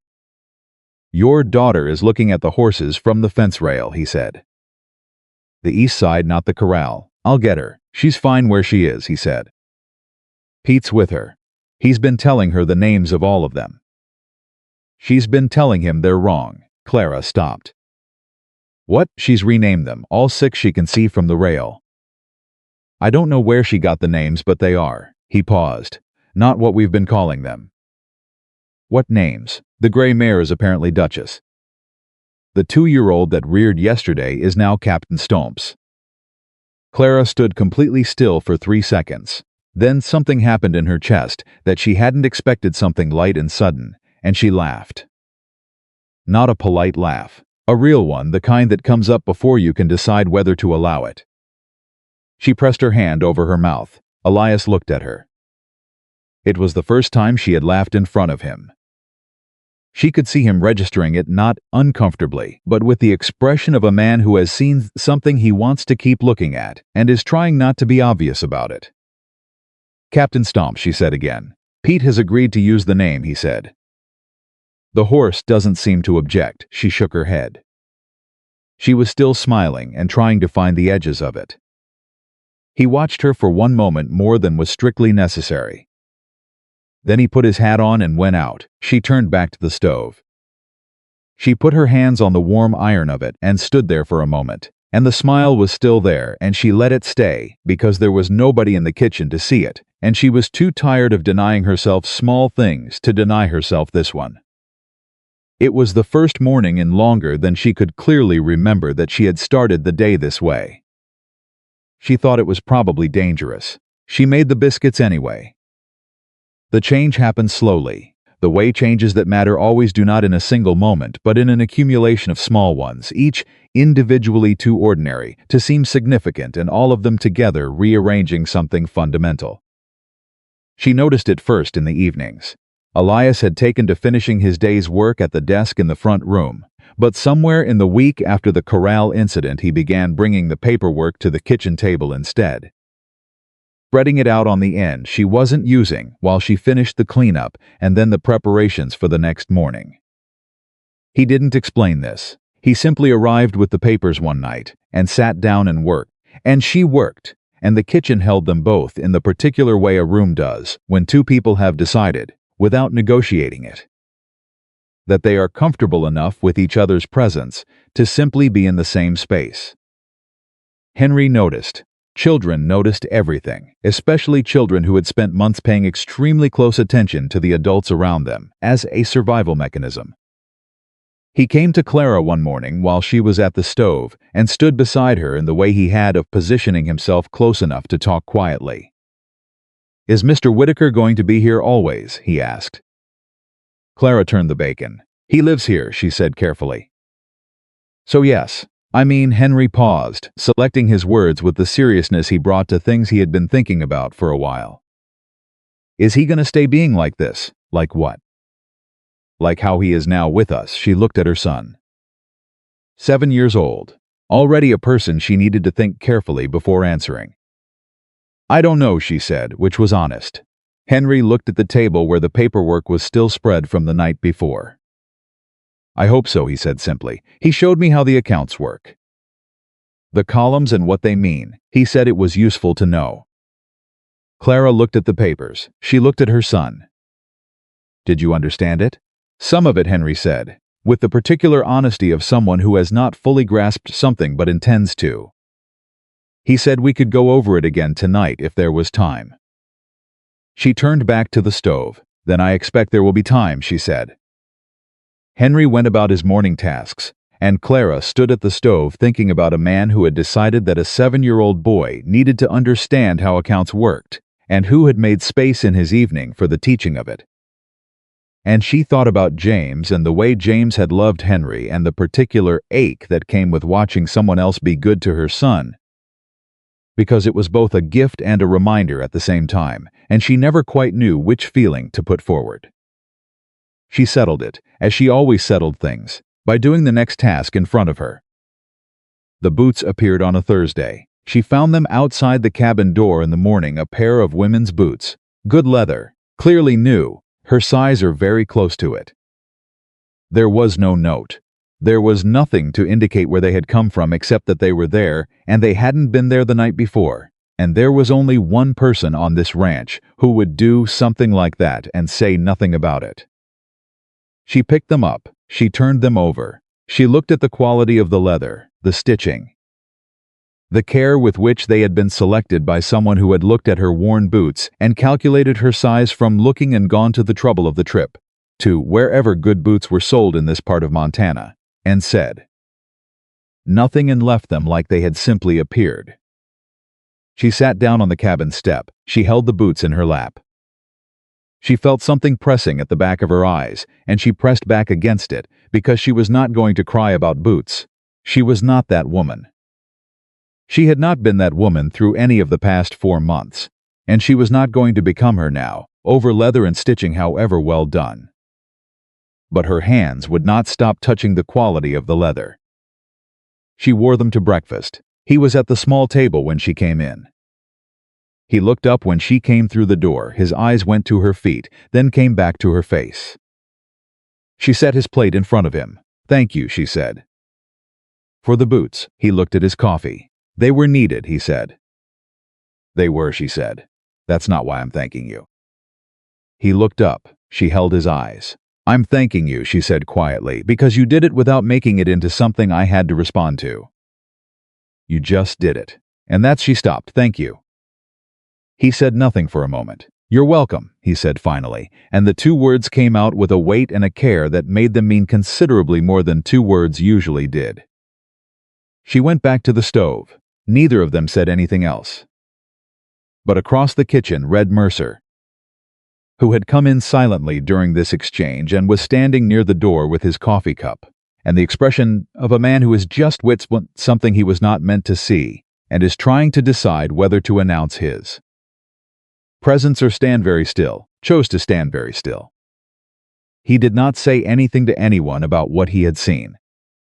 But that afternoon he went to find Roy Acker, who was mending tack in the stable, and he sat down on the barrel nearby and said, "I think you need to revise your concerns." Roy looked at him. Roy said, "About the situation," Red said.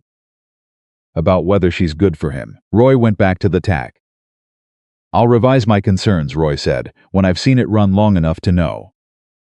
"Fair," Red said. "But I'm telling you, those boots..." Roy stopped. "What boots?" Red told him. Roy was quiet for a while, working the leather, and then he said, "Well." "Yeah," Red said. "Well," Roy said again, in a completely different tone, and went back to the mending. The first week of August arrived with the particular ferocity of the hottest part of a Montana summer, the kind of heat that turned the air above the dirt road to shimmer and made the horses irritable, and the men short and the work slower than it needed to be. It was during this week that Clara began to understand something she had been successfully not understanding for the past several weeks, which was that Elias Whitaker's feelings for her had moved from the practical to the personal in a way that was becoming difficult for either of them to navigate around. It was not dramatic, it declared itself in small things. The way he found reasons to be in the kitchen that had nothing to do with food. The way he had started, gradually, to stay at the kitchen table longer after the paperwork was done talking, or sitting in the comfortable silence they had developed, or listening to whatever Maggie was doing in the corner with the wooden horses who still had the wrong names. The way he had begun, without either of them acknowledging it, to check on the children in the morning when he walked past the cabin on his way to the stable, not stopping, not intruding, just looking. The way a person looks at things they have assigned themselves the quiet responsibility of. But then came the thing that broke through every careful distance they had both been maintaining. It was midweek, Tuesday again. She had begun to think Tuesdays were trying to tell her something, and the heat was at its worst. And Clara had been on her feet since before dawn, and the noon meal had been for 12 men, instead of the usual 8, because there were extra hands hired for the summer work. And she had managed it without complaint, but by mid-afternoon she was running on the particular kind of tired that sits behind your eyes and makes everything slightly too bright. She was in the kitchen. The children were in the cabin, Maggie napping, Henry reading, Rose sleeping the long reliable sleep of a well-fed baby. Clara had 1 hour before she needed to start supper preparations, and she had been in the kitchen for 11 hours already, and she sat down at the work table and put her arms on the table and put her head down on her arms. She was not going to sleep. She just needed to close her eyes for 5 minutes. She closed her eyes. She woke up to the sound of the stove being carefully, quietly stoked. She lifted her head. Elias was at the stove. He had come in without waking her, and he was building up the fire for the evening without any apparent intention of drawing attention to himself, moving with the particular care of someone trying very hard not to make noise. He heard her move. He turned. They looked at each other. She was acutely aware that she had been asleep in his kitchen with her head on her arms like a child, and that her hair had come partially loose from its pin, and that she had approximately no ability to seem composed at this particular moment. "How long?" she said. 20 minutes. She sat up straight. She reached for her pin. "You should have woken me." "No," he said simply. She looked at him. He turned back to the stove. "The supper won't start itself," he said. "I know that. And you've been on your feet since before I was." "How do you know when I got up?" He was quiet for a moment. "I hear the kitchen lamp," he said, "when it goes on in the morning. The main house is quiet and I hear it." She stared at the back of his head. He had been listening for her lamp every morning. "Elias," she said. He went still. It was the first time she had used his given name. She hadn't planned it. It had come out the way his had the night she'd knocked on his door, like the situation had simply worn through the formal distance and left the actual names. He turned around. "I don't know how to," she stopped. She put her hands flat on the table. She was too tired for anything but direct. "I have been trying very carefully not to let this become something I am not equipped to handle. I told myself when I came here that I was here to work and to keep my children fed, and that was the whole of it. And I have been good at telling myself that." He said nothing. He was watching her with the expression of a man who has been waiting for this conversation and is not sure whether to be relieved or afraid that it has arrived. "But you heard my lamp," she said, "and you made coffee you left for me to find. And you bought boots and you said nothing about them. And you taught my son accounts, and you held my daughter in a corral with your hands shaking and you couldn't finish a sentence." She paused. "And I knocked on your door." Silence. "So I think," she said, "that we are past the point of pretending." He crossed the kitchen. He sat down across the table from her, which was not something he had ever done. The table was her domain. He always stood or took the chair by the wall, and he sat down, and he put his hands on the table, and he looked at her directly. "I am not good at this," he said. "I was not good at it before Eleanor died, and I have had 3 years to get worse at it." "I know that," she said. "I don't know how to." He paused, chose his words with visible effort. "I know how to run a ranch. I know how to manage men and cattle and seasons. And I know how to survive a winter and fix what breaks and make the hard calls when they need making. I do not know how to." Another pause. "I don't know how to ask for what I want without making it into an obligation for you. And you have had enough of obligations." She looked at him. He looked back. "What do you want?" she said. "You know what I want." "I want you to say it." "You," he said. "All of this, the way it is right now. You in this kitchen and those children on this ranch. And the way Henry looks when he thinks he understands the accounts, and the way Maggie has renamed my horses terrible names, and the way Rose laughs when I come through the door. In the evening like she's been waiting." He stopped. "I want it to be real, and I don't know how to ask for it without you feeling like you owe it to me." Clara was quiet for a long moment. "Elias," she said, "listen to me carefully." He listened. "I have had exactly one person in 4 months treat me like I was still capable of standing on my own. One person look at everything I was and not see only what I lacked. One person pay a debt not to rescue me, but to remove a weapon someone was holding against me. One person leave boots outside a door and say nothing about it, because he understood that I needed the gesture and not the discussion." She put her hands on the table and leaned forward slightly. "I have been trying not to feel what I feel," she said, "because I have 3 children and a loan to repay, and I came here to work, and I did not come here to become something I wasn't prepared to be. But I am very tired of managing feelings I didn't ask for, and I am very tired of pretending I don't notice that you hear my lamp in the morning." He was completely still. "So I am going to say this once," she said, "and then we are going to start supper, because 12 men need to eat at 6 and that hasn't changed. I am not here because I have nowhere else to go anymore. I could leave. I have enough now to make another start. I stay because I choose to, because this is because you are. She stopped. Steadied herself. Because when I picture somewhere that is worth being, it looks like this. It looks like you. The kitchen was absolutely quiet. Elias Whitaker looked at Clara Bellamy, across the work table in the kitchen of the ranch where she had worked for 6 weeks, and he reached across the table and covered her hands with his. Not a declaration, not a performance, just that, his hands over hers. She looked down at them. She turned her hands over. She held on. All right, she said, the same word Henry used, the word that meant yes, and I understand, and we'll figure out the rest. All right, he said. They stayed like that for a moment that belonged entirely to them. Then she stood up, because there were 12 men who needed to eat at 6, and she went to the stove, and he stayed at the table for a while before going back to his papers. And the kitchen was the same kitchen it had always been, and also entirely different, and neither of them said another word about it for the rest of the evening. But at dinner, for the first time in 3 years, Elias Whitaker sat at the long table with the rest of the men. Red Mercer, who noticed everything, went very still when he saw it. He looked at Pete. Pete looked at him. Neither of them said anything. Dutch put his head down and addressed his food with great concentration, and an expression that on a less taciturn man might have been described as moved. Roy Acker, at the far end of the table, looked at Elias sitting at the long table, and then looked at his food, and then said nothing at all, which was his version of a significant statement. Maggie, who had been eating with focused efficiency, looked up and saw Elias at the table and said with complete matter-of-factness, "You're sitting with us tonight." "I am," Elias said. "You can sit there always if you want," Maggie said, and went back to her food. Henry looked at his plate and was very quiet for a moment.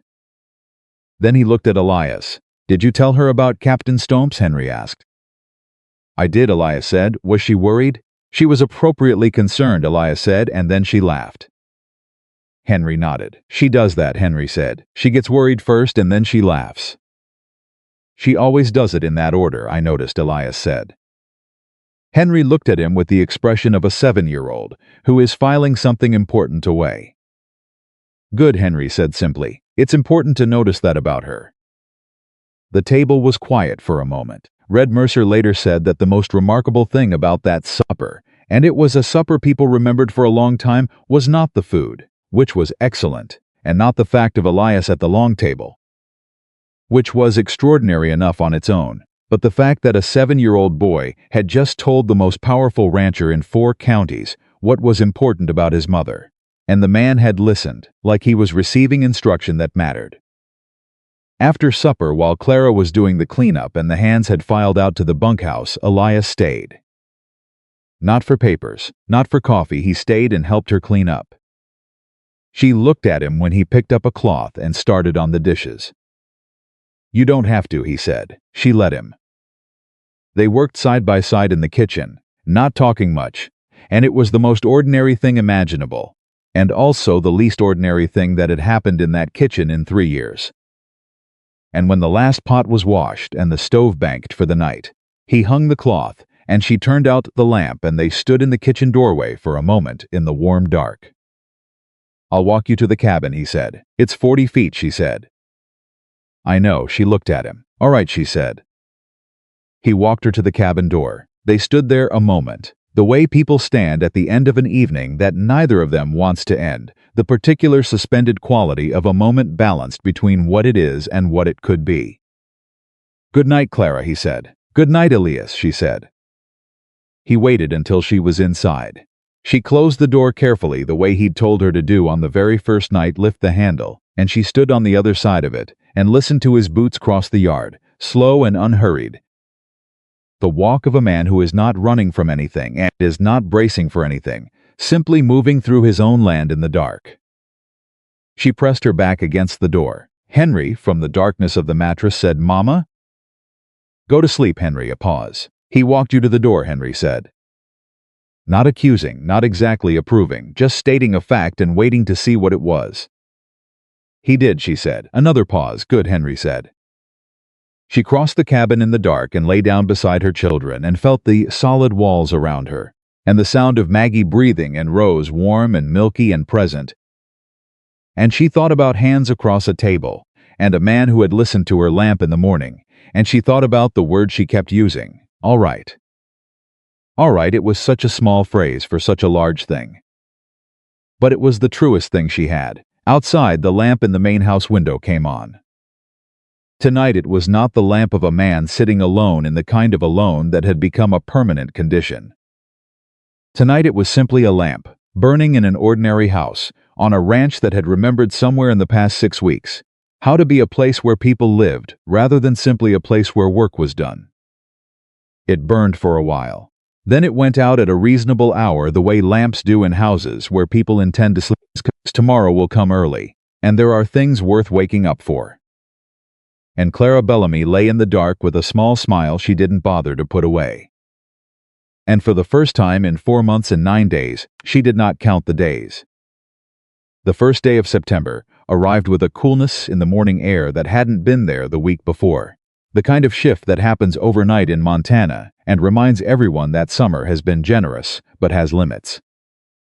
Clara felt it when she stepped out to the kitchen at 5. She stood for a moment in the doorway and breathed it in that particular edge to the air that smelled like change and thought that it was appropriate. Everything else had been changing. The weather might as well join in. The week since the evening at the long table had rearranged something at Blackthorn Ridge that everyone felt and nobody discussed, because the people who worked this ranch were not people who discussed feelings as a category. They noticed things and they adjusted and they moved on. What they had noticed was that Elias Whitaker sat at the long table now. That he walked Clara to the cabin door in the evenings. That he and Henry had a standing arrangement after supper, involving the account books that Henry took extremely seriously, and that Elias appeared to take equally seriously. Which was the detail that moved people most, though they would not have said so. Roy Acker had stopped coming in after meals to find things to complain about. This was its own kind of statement. Clara had been watching the shift in Roy with the same careful attention she gave everything. He hadn't apologized for the kitchen conversation she hadn't expected him to and didn't need him to, but he had begun gradually to be present in a different way. He fixed the loose board on the cabin step without being asked. He returned Maggie's wooden horse which she'd left at the stable, and which had apparently been sitting in the fence post for 3 days, in case she came back for it with the wordless directness of a man who has decided that actions are what he has to offer and he will offer them. She accepted them the same way. This was the state of things when Walter Crane came back.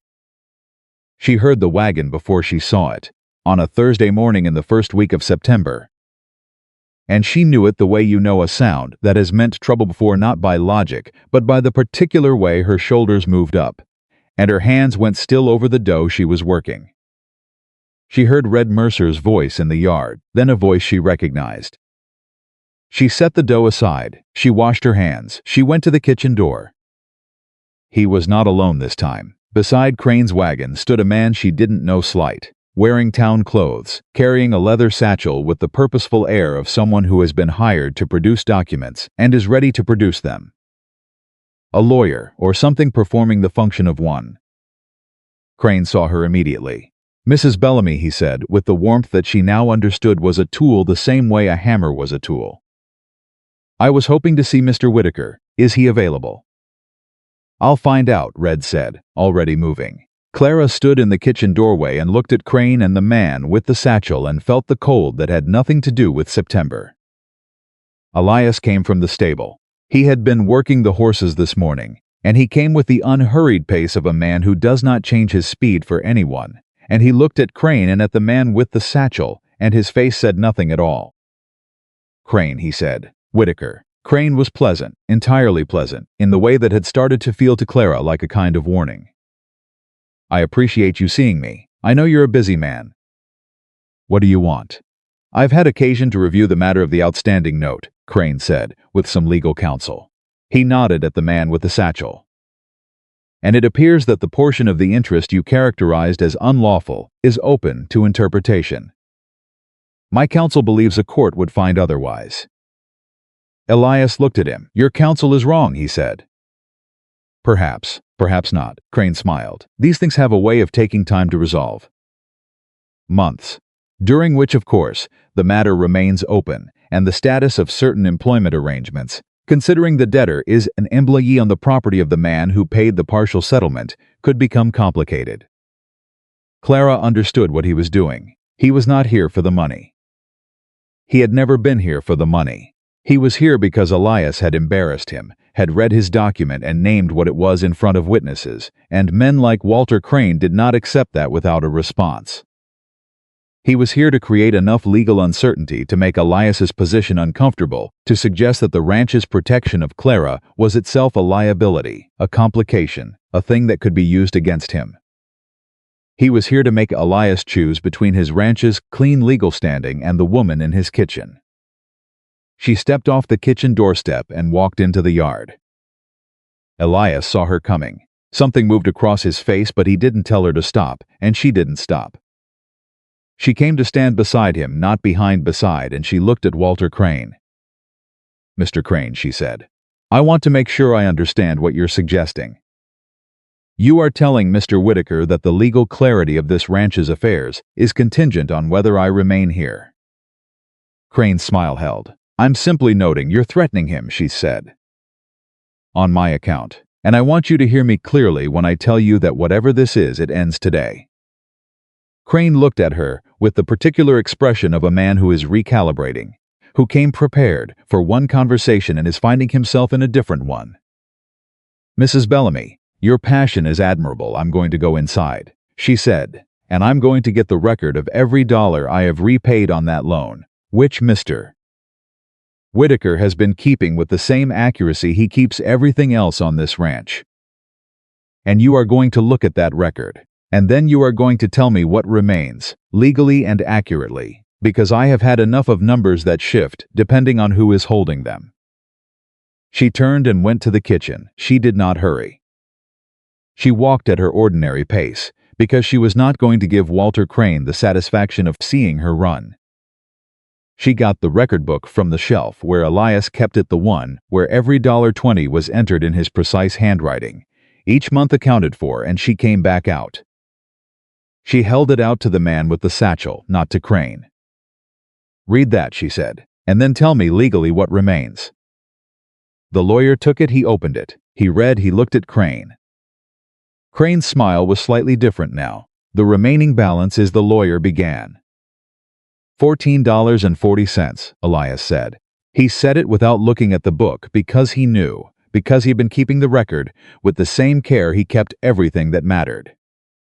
"We are 5 months in. Clara has repaid 5 months at $20 per month.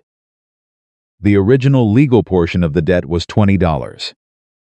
$14.40 remains." Clara looked at him. He had never once mentioned the total to her.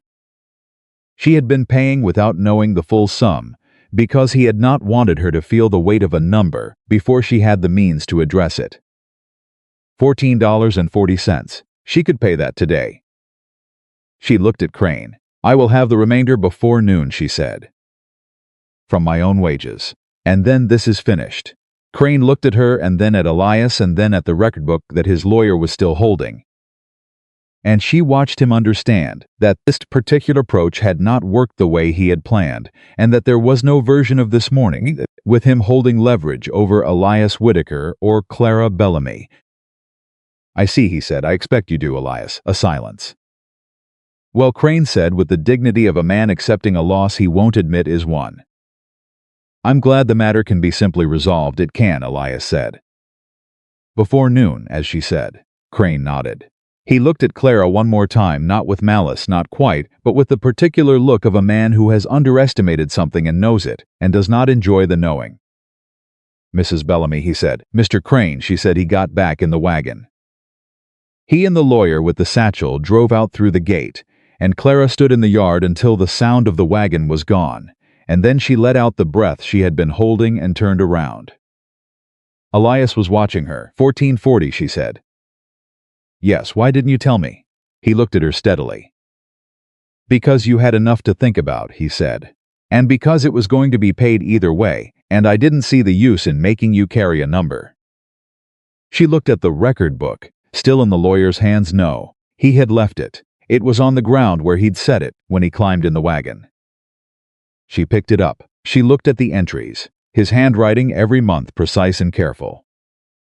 Every $20 accounted for with a specificity that spoke of someone who had taken the record seriously, not because the money mattered, but because the principle of it did, because he had understood, from the very first conversation, that what Clara needed was not to be absolved of the debt but to be allowed to pay it, to stand on the other side of it as herself.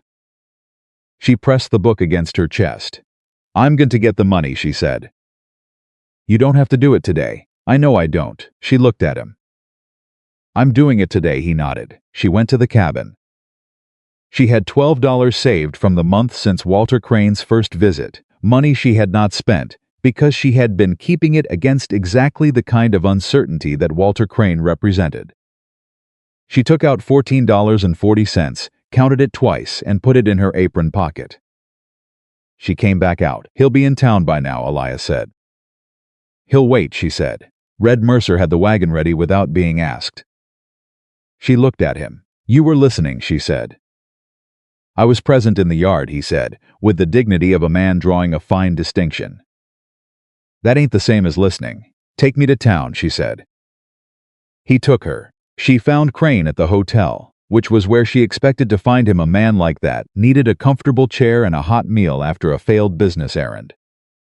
She walked into the hotel dining room and found him at a corner table, and she crossed the room and put $14.40 on the table in front of him. He looked at the money. He looked at her. "Count it," she said. He counted it. "That's correct," he said. "I know it is." She waited. "I need a receipt." He wrote one. He handed it to her. She read it carefully, because she was Clara Bellamy, and she read everything carefully. It was correct. She folded it and put it in her pocket. "We are finished," she said. "This number, this note, this all of it. We are done." Crane looked at her across the table. He was quiet for a moment. "You are a difficult woman, Mrs. Bellamy," he said. But he said it differently than he had said everything else, without the warm performance, without the tool of it. Almost, she thought, with something honest in it. "I am a working woman," she said. "There's a difference, though I understand why you might confuse the two." She turned and walked out. Red Mercer was waiting with the wagon. She climbed up and sat beside him and held the receipt in her hand.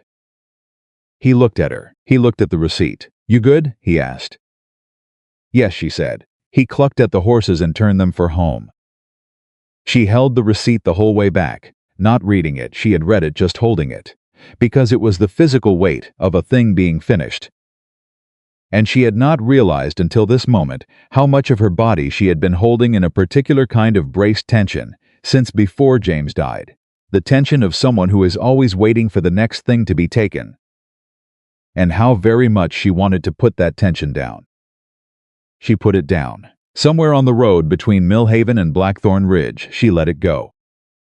She did not notice the exact moment it happened. It was that kind of letting go, not dramatic, not sudden. More like the way a fist unclenches when you've been holding it so long you forgot it was clenched. She breathed. She looked at the Montana sky ahead of them, high and blue and indifferent in the best way. The way of things that have been there long enough to know that everything passes, the hard and the good alike. "Red," she said. "Ma'am, I owe you something," she said. "For fixing the cabin board. For the first morning when you got the men up so I could start clean. For standing in the yard when you didn't have to." Red Mercer drove in silence for a moment. "You don't owe me anything," he said. "I know I don't," she said. "That's not why I'm saying it." He nodded once, slowly, the way of a man receiving something he doesn't know how to handle except to keep it. They drove back to the ranch. That evening, after supper, Henry waited until the other men had gone, and until Rose was settled and Maggie was engaged in an extended negotiation with her wooden horses about something that required her full attention. And then he came to the kitchen where Clara was finishing the cleanup, and Elias was at the table with the account books. He stood in the doorway. Both of them looked at him. "I want to ask something," Henry said, then ask, Clara said. He looked at Elias. "Are you going to marry my mother?" The kitchen went completely quiet. Clara set down the cloth she was holding very carefully. Elias set down his pen. Henry stood in the doorway with the expression of someone who has asked a question that has been sitting in him for a while, and is both relieved to have asked it and not entirely sure he is ready for the answer. "Henry," Clara began. "I'm asking him," Henry said, with a 7-year-old's directness that was somehow more pointed than anything an adult would manage. "Not you, I'm asking him." He looked at Elias and waited. Elias looked at Henry for a long moment. He looked at Clara. She met his eyes and did not tell him what to say, because this was not something she was going to answer for him, and was not something he should say, simply because a child had asked it, and he felt the pressure of the moment. He looked back at Henry. "I would like to," he said. "Very much, but that's not something I decide alone. Your mother would have to want it too, and you would have to want it." Henry considered this with full seriousness. "I want it," he said. "I wanted it before tonight. I wanted it when you showed me the accounts. I wanted it before that, when you walked us to the door, but I didn't know yet if you were the kind of man who stays." Elias looked at the boy, and now he said, "Now I think you are," Henry said. "The kind who stays asylum," Elias said. "That kind." Henry looked at his mother. Clara realized her eyes were wet and she did not entirely care. "Then I think you should ask her properly," Henry said, with the authority of someone who has thought this through. "Not in the kitchen. Somewhere better," and he turned and walked back to where Maggie was explaining ranch law to the wooden horses, as if he had simply completed a piece of business he'd been meaning to attend to. Red Mercer, who had absolutely been listening from outside the kitchen window and would not admit it for the rest of his natural life, later said it was the finest negotiation he had ever witnessed, and that he had witnessed some considerable negotiations in his time. Elias looked at Clara. She looked at him. "He's 7, she said. "He's right," Elias said. She pressed her fingers under her eyes. She picked up the cloth again, because her hands needed something to do. "You heard him," she said. "Somewhere I heard him," Elias said. He stood up from the table. He took the cloth from her hands, set it aside, and took her hands in his instead. He stood there, holding them for a moment, both of them standing in the kitchen that had been the beginning of all of it. And he looked at her with the directness she had come to understand was simply his truest way of being. No performance, no careful distance, just exactly what it was. "Tomorrow morning," he said, "I would like to take you somewhere better. If you're willing." She looked at him. She thought about 11 miles and a gate and 2 words and a cabin door that stuck and a lamp burning past midnight and boots outside a door and a name said like someone checking its weight and hands across a table and a receipt in her apron pocket. And a boy who had decided to ask the question everyone else was waiting to say. "Yes," she said. "All right," he said. She laughed, a small one. "That's Henry's word," she said. "It's a good word," he said. She agreed that it was. The next morning she was up before the lamp, which had never happened. And she stood in the cabin in the dark with her heart, doing something that was not fear and not anxiety, and not the braced waiting of a woman who has been managing hard things alone for too long, but something newer than that. Something she had put away so many years ago, she had half convinced herself she had imagined it ever existing. He came to the kitchen door at 5:30 and knocked, which he had never done. She opened it. He had his hat in his hands, and he was clean-shaved, and she had never seen him clean-shaved on a working morning before, and she understood that he had thought about this, had prepared for it. And something in that preparation moved her more than almost anything else could have. "Ready?" he said. "Let me tell Henry," she said. Henry was already awake. He looked at her with his father's jaw and her eyes and the expression of a boy who has been waiting for exactly this. "Go," he said. "I've got them." She looked at him for one long moment. "You are the best thing I have done," she told him. "I need you to know that." He looked at the floor the way he always did. "I know," he said, which was James's answer and would be his answer too, for the rest of his life. She went. Elias took her to the cottonwood tree at the eastern edge of the property, the oldest tree on the ranch, the one the hands used as a landmark when giving directions, because it could be seen from 3 miles away on a clear day. It stood at the top of a gentle rise, with the whole of the valley below it, and the mountains beyond that and the Montana sky above, doing what the Montana sky did on a clear September morning, which was to be enormous and blue and entirely indifferent to the smallness of everything beneath it in the best possible way. He stopped under it. He turned to her. He did not have a speech prepared. She could see that, could see him choosing his words in real time, and she was glad she would have trusted a speech less. "I have been alone for 3 years," he said. "I told myself I preferred it. I told myself the ranch was enough and the work was enough, and that what I'd had and lost was more than most people get, and I ought to be grateful for the having rather than miserable about the losing." He stopped. "And then you walked through my gate with 3 children and worn-out boots, and you told me to hire your hands and not your circumstances," he said. "And you stood there and held my eyes and did not ask for anything except a fair chance to work." Clara looked at him. "And I was not the same after that," he said. "Not one day. Not one morning. I heard your lamp and I left coffee I knew you would find, and I stayed in the kitchen later than I needed to because the kitchen was where you were, and I told myself every single time that it was practical, that it was simply how the ranch was running now, and I was lying to myself and I knew it, and I kept doing it anyway because it was the best part of every day I'd had in 3 years. He took her hands. "Clara Bellamy," he said, "you don't owe me your hand. And you don't owe me your love, and you don't owe me a single thing except the $1.20 a month we agreed on, and you have now paid every dollar of that. So I am asking you not as a man you're indebted to, and not as your employer, and not as someone who has done anything that requires a response." He held her eyes. "I'm asking as a man who loves you, who loves your children, who would very much like to spend the rest of his life being the kind of man your son thinks I am, and working every day to be worth what your daughter thinks of me already, and learning every day what your baby's laugh sounds like when she grows into it." Clara stood under the cottonwood tree in the September morning and looked at the man who had said 2 words at a gate and changed everything that came after. She thought she might have something to say. She discovered she did not. She stepped forward and she put her arms around him, which was not what either of them had exactly planned. And he went still for one surprised second, and then his arms came around her, and he held her with the same care he had held everything she had given him: the coffee note, the morning laugh, the receipt of her trust, as if he understood the weight of it and was not going to waste a single ounce. She pressed her face against his shoulder. "Yes," she said into the fabric of his shirt. "That's my answer. I don't need a better speech. Yes."